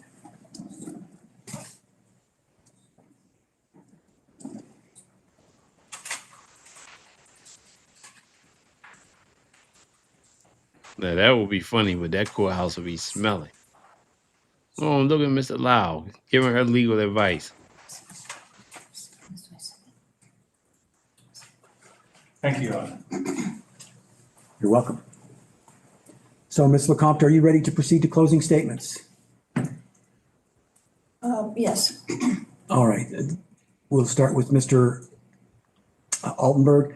And I will just point out, again, as I said earlier, Mr. Altenberg, what I'll be focusing on, even though there was the admission of exhibits 1 through 4, I allowed their admission. I'll be. That's right. You see how fast he went back and forth in that courtroom? And remember in the other hearing we did, he was standing there proud with that broom in his hand? Because somebody that's having foot problems in the way she said with his ankle or whatever, he's not going to be standing up straight like that. Nobody caught that, Trish. Nobody caught it. Focusing on the backyard area as far as establishing violations of 633 and 635. Go ahead. Your Honor, the people have proven beyond a reasonable doubt that Ms. LeCompte is guilty of violating Boulder Revised Code Section 633, the accumulation of trash, recyclables, and compostables prohibited, and of violating Boulder Revised Code Section 635, storage, disposal, and screening of trash, recyclables, compostables, and specified other materials. Both provided through testimony today by the city's 2 witnesses, both Officer Benjamin Cochran and Mr. Jason Strauss. And in the exhibit shown today, it is clear that on March 5th, 2025, there was a plethora of loose property that had accumulated in the backyard and property of Ms. LeCompte. Not only did she store these items throughout her property, they were described by Officer Cochran as junk, had accumulated over the course of some time up to March 5th, 2025, during which Ms. LeCompte failed to dispose of it and had not put the items in a manner or organized them in a way that made them clearly available to be disposed of or reused another time.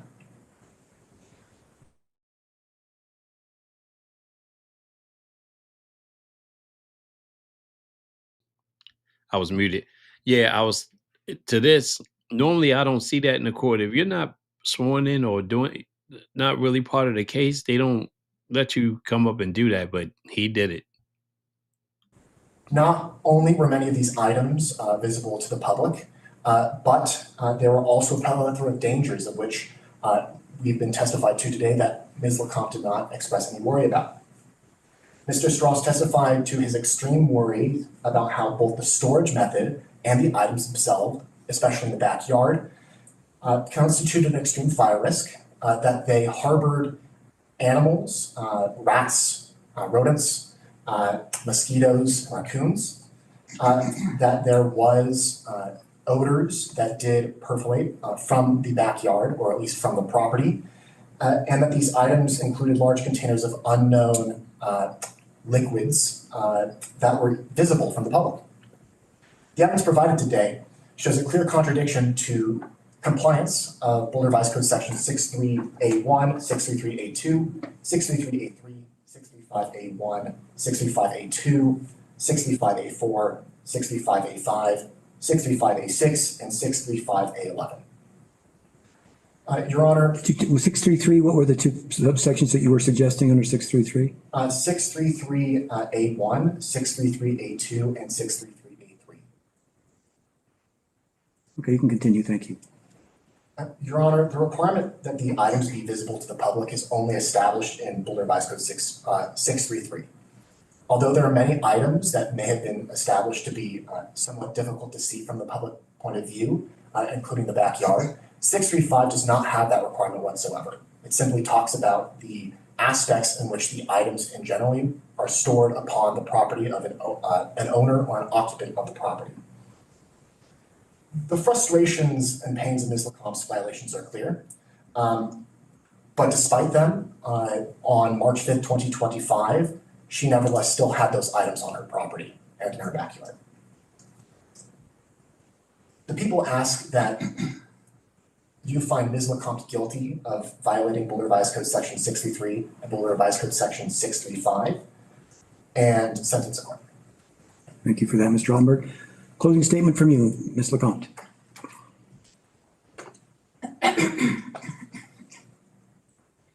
I'd like to begin by saying that as the court really knows that both I and Mr. Lau have been hampered by injuries and surgeries, and in being able to accomplish this removal as expeditiously as we would like to. And I cannot lift more than 5 pounds myself without risking damaging my repaired arm and my shoulders. But as I've previously told the court, the materials at issue in this case were primarily Mr. Lau's tools and equipment that he regularly uses, not trash. None of the materials or the items that are enumerated or complained about fell under categories like standing water, noxious odors, and so forth. They are not visible from the street. Mr. Strauss could not have seen inside the barrels in the back of the yard. Oh, Lone Wolf Raid, he just popped in. Where's Lone Wolf? I'm looking. Welcome, everybody. Welcome to the party. We got a lot going on here in the trial. And bring your popcorn. Let's go. Because in fact, you can't see them either from his fence or from his yard or from the street. And the only standing water in my backyard is a bird bath. It's a large bird bath, but it is still nonetheless a bird bath that is cleaned regularly. The other barrels are plastic food grade barrels that are turned over or turned upside down so they cannot contain water. As I've also previously told the court, they were not stored there permanently. They were there temporarily because of the rampant theft at the storage yard where Mr. Lau had kept them. And he was seeking new space for the storage and actually has succeeded in rehoming most of it. The evidence presented has documented that all the offending materials related to the first charge filed, dealing with items visible by the public to in the north and side front in the north side and the front yard, were removed from the property by April 22nd, and I've provided photographic evidence of that. The court ruled that I was in full compliance with that remediation. I have earlier presented evidence that the interior and backyard of my property can't be viewed from the street or sidewalk because of the 6-foot privacy fence on the east side and the higher fence on the north side and the dense shrubs and trees on the south side. So concerns about public viewing should be dismissed. The amended motion. Staying. So what's the objection, Mr. Altenberg? Your Honor, this is new testimony about the ability to see into Ms. LeCompte's backyard due to the sizing of fences and shrubbery that blocks view. I'm sorry, I did testify to that in my statement. And I'm going to overrule it because she could be making argument, and it's up to me ultimately to what testimony I heard, but she could be making argument based on the pictures that I have. So I'm going to allow the summary closing on that point. I'll give what weight I determine appropriate to it. The amended motion that was filed by the prosecution on April 17th, which added items in my backyard to the charges, has actually heightened the surveillance of my property, and it's muddied up the waters because it's not clear to me whether the charge on March 5th is a continuation of enforcement of the prior charge or a new one. And whatever the case is, evidence that I've shown shows that I've complied with and I am complying with the remediation required. And I've shown in the exhibits that I've shown that the materials presented in prosecution's Exhibit 5 have been removed completely. I've also objected to the use of prosecutors' evidence, Exhibits 1 and 2, because they depict materials that are being loaded at that time on March 5th for removal during the compliance process. I objected to prosecution's Exhibits 3 and 4 because they show that on March 5th, there were materials already being loaded for removal. And because they were taken by accessing my private property right on my front porch without my permission. Let's pause for a moment just so Mr. Altenberg can raise his objection. We're objecting once more for newfound testimony, Your Honor. At no point did Ms. Lecomte talk about how that on the March 5th date, the items in her front driveway were being used for removal purposes.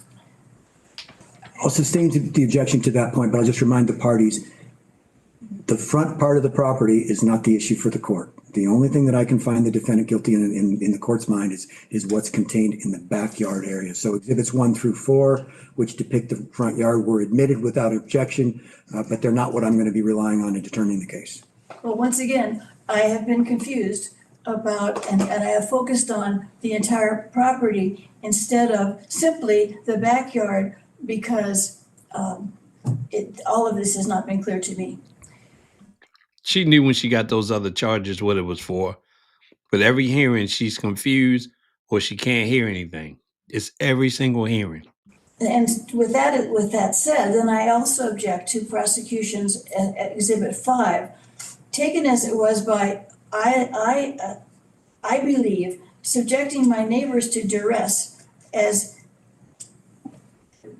told to me by Mr. Strauss's wife on the 11th of June, 11th of May. Mr. Altenberg has an objection to that statement. Once more, Your Honor, this is newfound testimony. At no point did Ms. Lecomte note anything involving a conversation with Ms. Lovey and a statement involving express duress involving the interaction between Ms. Lovey and Officer Cochran. I'll sustain that objection. Right, That's There right. wasn't evidence presented during the trial about any conversation between you and Ms. Lovey. That's right. So it's hearsay. So that's sustained. It was very hard for me to figure out how to fit that into these arguments. I do have a photograph demonstrating that conversation, but I submitted it in evidence, but I haven't. You didn't A photograph? Can we hear that? Is that something new from AI? lay any, Submitted the photograph. you didn't lay any foundation for admission nor did you offer any I'm testimony. sorry, that is my misunderstanding of trial practice. Yep. In any He's a case, lawyer. the photograph in Exhibit 5 used my neighbor's property as a higher vantage point from which to take the photograph of a yard the photograph that otherwise is not visible from the public.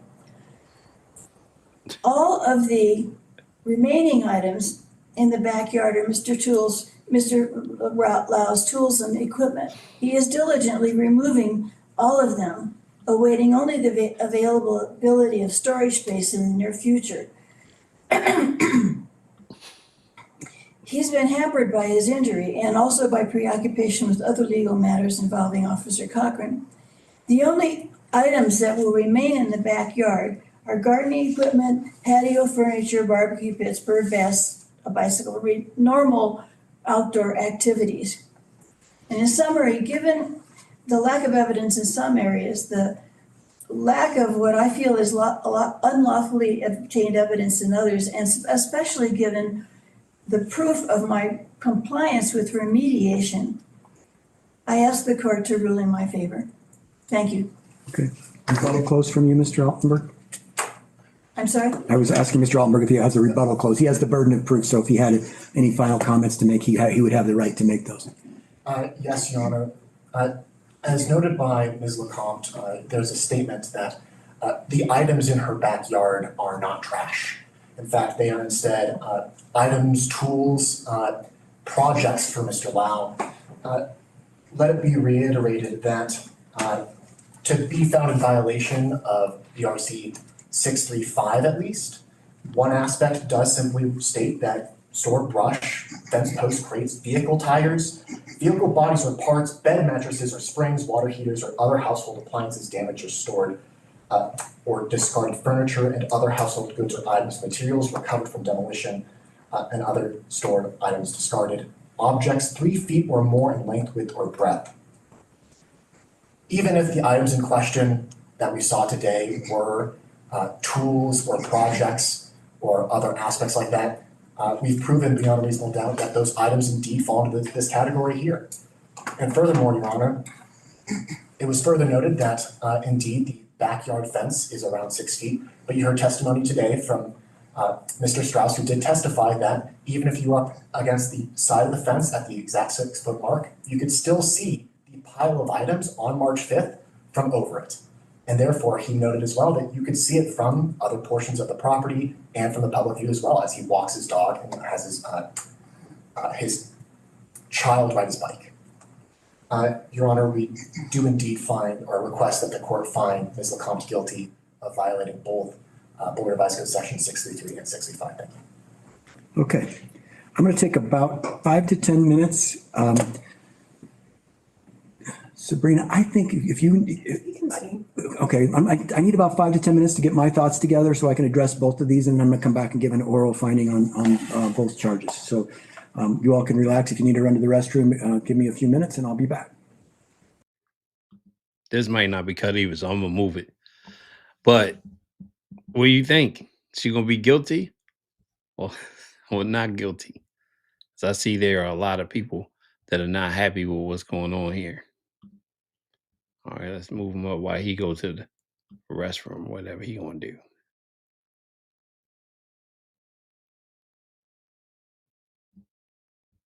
Let me see. Oh, he didn't come back yet. There we go. I did take a few minutes to review the evidence that's been presented. And as the parties understand, there were 2 charges that were brought here. A violation of Section 633 of the Boulder Revised Code, which is the accumulation of trash ordinance, and a violation of Section 635 of the Boulder Revised Code, storage, disposal, and screening of trash ordinance. Both of them alleged to have occurred on March 5th of 2025. The evidence in this case comes from basically 3 different sources. First, we had the testimony of Officer Cochran. I found Officer Cochran to be very credible and believable. There was also, well, actually 4 sources. There was also the testimony of Mr. Strauss, who was a neighbor to Ms. LeCompte. I found him to also be very credible and believable. Ms. LeCompte testified, and I found her to be credible and believable as well. And then we had some exhibits that were introduced. Most significant in the court's mind was the People's Exhibit 5. That Exhibit 5, which was taken on March 5th of 2025. And if we can have Sabrina just pull that up, I want the parties to see that so that I can address what I see in that photograph. But it was also testified to what was in that photograph by both Mr. Officer Cochran and by Mr. Strauss. And it's very clear to the court's perspective that there is a large amount of what the court would consider an accumulation of some property, but primarily what the court would consider to be trash. And that term is defined under Section 611, I believe. 632, actually. The poll is started. Guilty or not? By the judge. Now, how you feel? What do you think the judge is going to do? Actually, is what it is.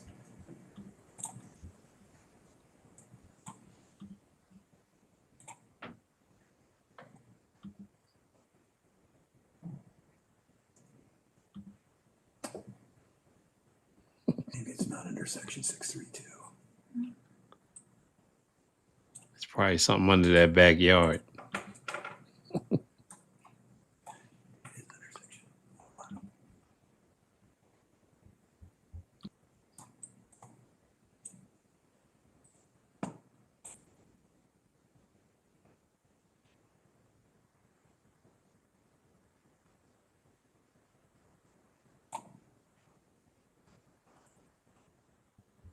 Yeah, I'm agreeing with a lot of y'all. I think he's about to come back, whatever he's looking at. Uh-oh, one innocent. He might.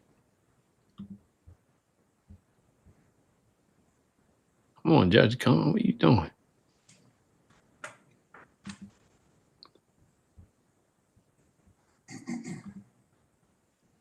Cool, clear water. Glad you can make it. It's all good that you're late. Not a problem. Good to see you.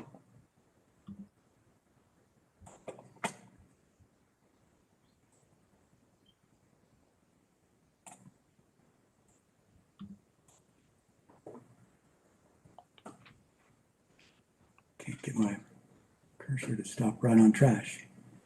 There we go. Trash means any solid or liquid waste, whether combustible or non-combustible, includes without limitation garbage, rubbish, rubble, refuse, industrial waste products, brush, fence posts, crates, vehicle tires, vehicle bodies or parts, household items, organic material, animal or vegetable waste resulting from the preparation, cooking, and serving of food, paper, ashes, cardboard, cans, broken glass, cups, pieces of paper, plastic, yard clippings, wood, branches, twigs, glass, rags, and wearing apparel of any kind. That's a very broad definition of the term of trash. And if you look at the items that are contained in Exhibit 5, there are a large number of household items that are treated by the way that they're laid out in Exhibit 5 is clearly constitute trash in the court's mind. There was testimony both from Mr. Strauss and from Officer Cochran that would support that conclusion that what is in the backyard in photograph of Exhibit 5 is clearly trash. So there was an accumulation of both property and trash in the backyard. The other part of Section 633 of the Boulder Revised Code requires, at least under Section A1, that it be visible to the public. Mr. Strauss testified that as he walks by that property every day, he's able to see that. Maybe it's through looking through the fence posts but it is from the public right of way when he walks along that sidewalk, is able to see that trash that is accumulated there. So it is visible to the public. Perhaps not as visible as what was on the front porch or in the driveway of the property to the public, but still visible to the public. So under Section 633A1, the court is convinced beyond a reasonable doubt that there was a violation under that section, and I will enter that finding today. Under Section 635 of the Boulder Revised Code, it's a similar provision. It doesn't have the requirement under Section 635 that it be visible to the public, but I am going to go through that briefly so that I can describe my findings in that. Section 635 A1 says, no person shall store trash, recyclables, and compostables except in containers in a manner so that they are not overflowing.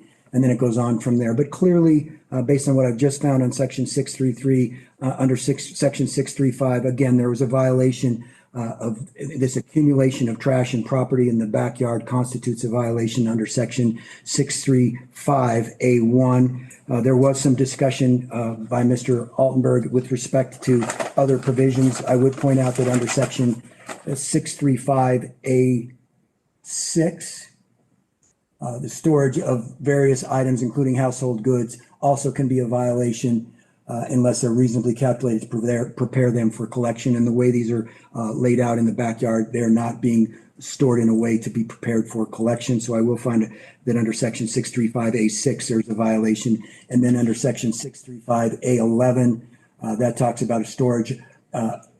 It's unlawful to store trash, recyclables, or compostables in such a manner as to constitute or create a fire, health, or other safety hazard or harborage for wildlife or pests. And there was evidence presented, although I'm not entirely convinced about the pests argument, that certainly that there does create a fire hazard and a hazard to the health and safety of others, because this is a windy community, and these large amount of items that are stored in the area in the backyard could certainly be moved by wind and could create a hazard, in particular to Mr. Strauss's property, which is immediately to the east, which is to the east of that fence that we see where the property is located on 290 Pawnee. So for all of the reasons I just described, I am convinced beyond a reasonable doubt that the defendant violated Section 633 and Section 635 of the Boulder Revised Code. There were some arguments that were raised by Ms. LeCompte that I want to address. The fact that she may have suffered some injuries and had removal was difficult. I recognize that. The code does not offer a defense as to someone's ability to remove property. It's required if you are an occupant of property, whether you are a tenant or a landlord or an owner of property, to maintain compliance with these ordinances. And although on occasion people's physical disabilities or limitations can make it difficult for them to comply, it's not a legal defense to complying with the statute. The other argument that was raised with these were not permanent, but they were there temporarily. That's really belied by the statement that was made by Mr. Strauss that that had been there for long periods of time. And in particular, he recalled on February 22nd and forward that these items were on the property and that they remained there on the property for some period of time. That belies the idea that this was not a permanent storage area. Some people's definition of permanent might be different than others, but from the court's perspective, being there for 3 or 4 weeks is not a temporary location of items in the backyard. And then finally, the idea of the duress of the neighbors that Ms. LeCompte testified to. That was the only place where I found it somewhat incredible to hear, because she heard Mr. Strauss very specifically address the court and say this was not under duress. And in fact, it was welcomed to have the officer come on the property and take a photograph so these issues could be resolved. So there was no establishment in the court's mind that there was any duress in the taking the photographs. I'm not sure how that would play out legally, even if I did make a finding of that. But those photographs were lawfully taken and showed the very clear that this photograph, Exhibit 5, was lawfully taken and clearly showed the state of the property on March 5th. And I also have the testimony of Officer Cochran establishing the same. So I just wanted to make sure that I'd address that. And then finally, I want to point out that this was the state of the property on March 5th. So I have found the defendant guilty of that.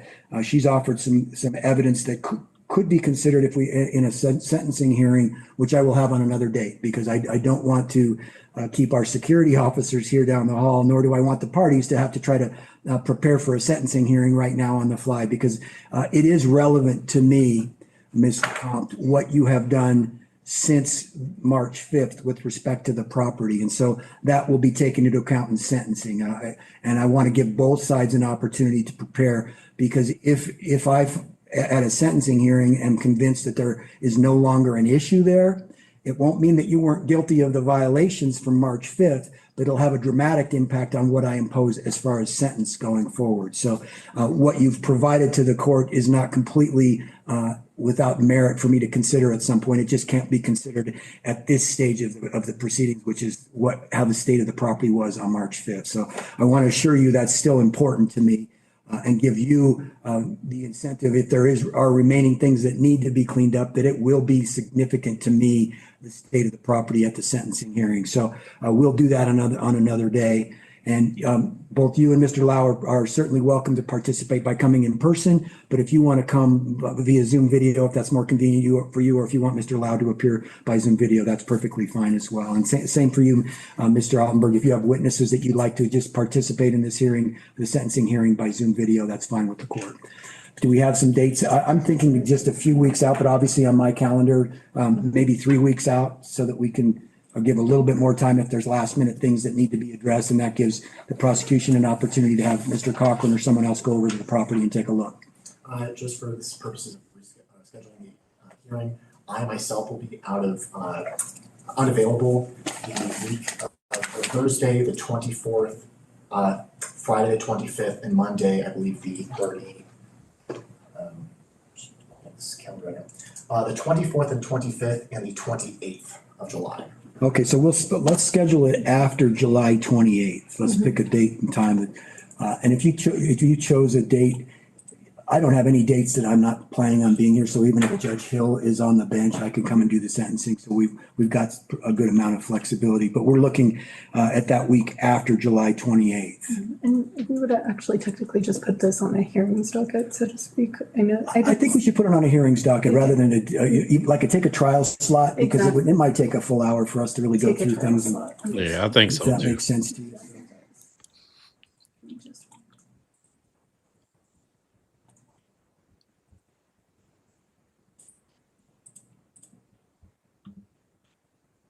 Like, and you could even take those jury readiness conference slots. Well, the 28th may be the city of Boulder has, I think, something going on that day. That's from 11 to 2, if I remember correctly. Mr. Altimer won't be. Oh, the 28th, he's not going to be here. So we're looking at maybe the 4th, might be 4th of August? Yeah, might be the first one. It could be at 8:15.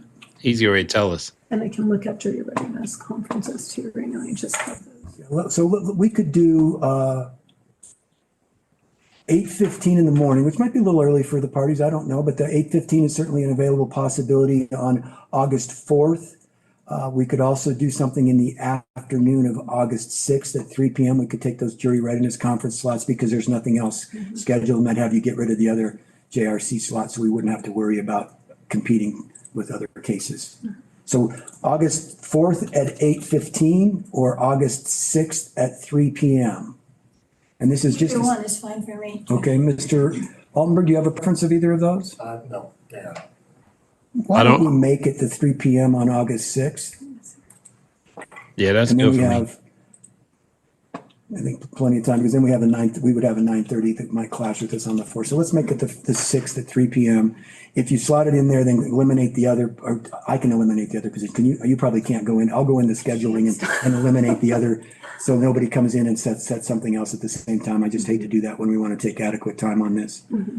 All right, so we'll schedule this for August 6th at 3 p.m. Everyone who wants to appear in person can, or can appear by Zoom video if they choose. All right. Your Honor, clarification based on what you said.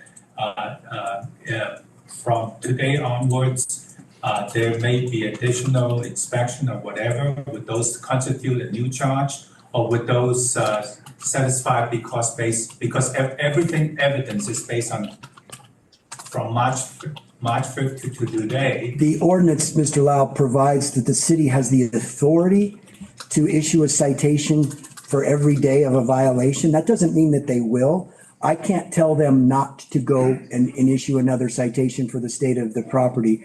I can tell you that from my perspective, what I'm going to be focusing on is what the property looks like when sentencing occurs versus what it looked like on March 5th.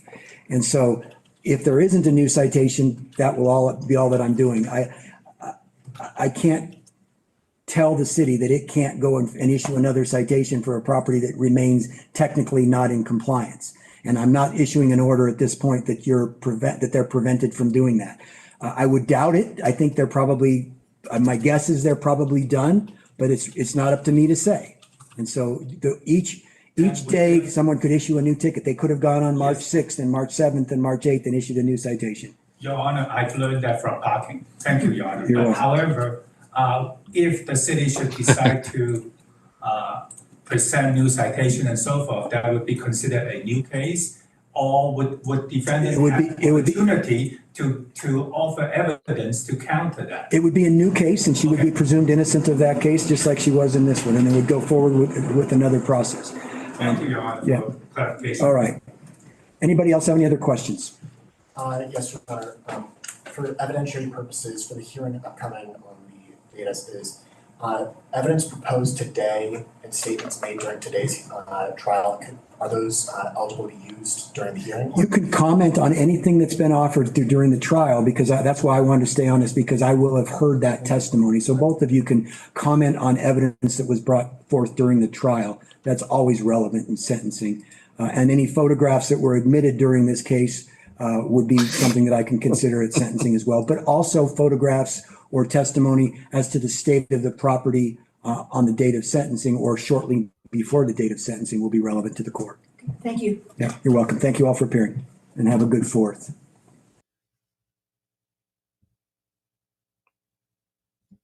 That's everything for now. So, who wants to check out that sentencing? And I'm not saying right now.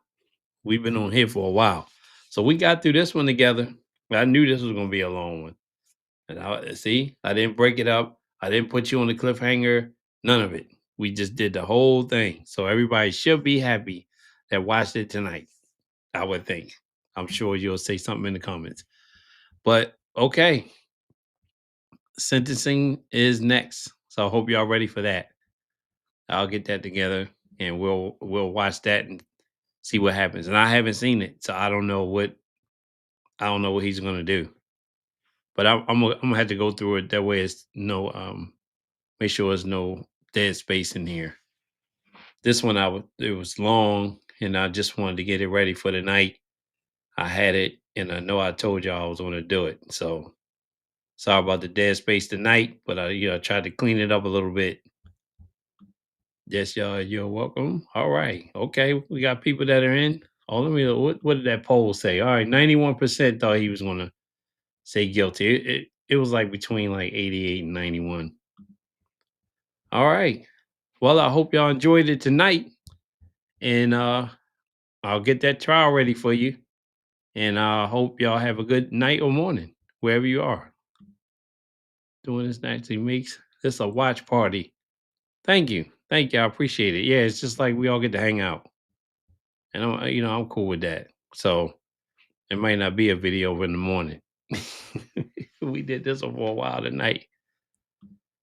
Okay, thank you. Appreciate it. Appreciate it. Yep. All right. We'll make sure you get that. I'm gonna make sure you get that. Thanks for everybody that watched tonight. Thanks for the moderators for helping out. And thank you for all being subscribers. And I will see you around on the next video. Let me see what you say. There you go. She know what I say. All right. See y'all soon.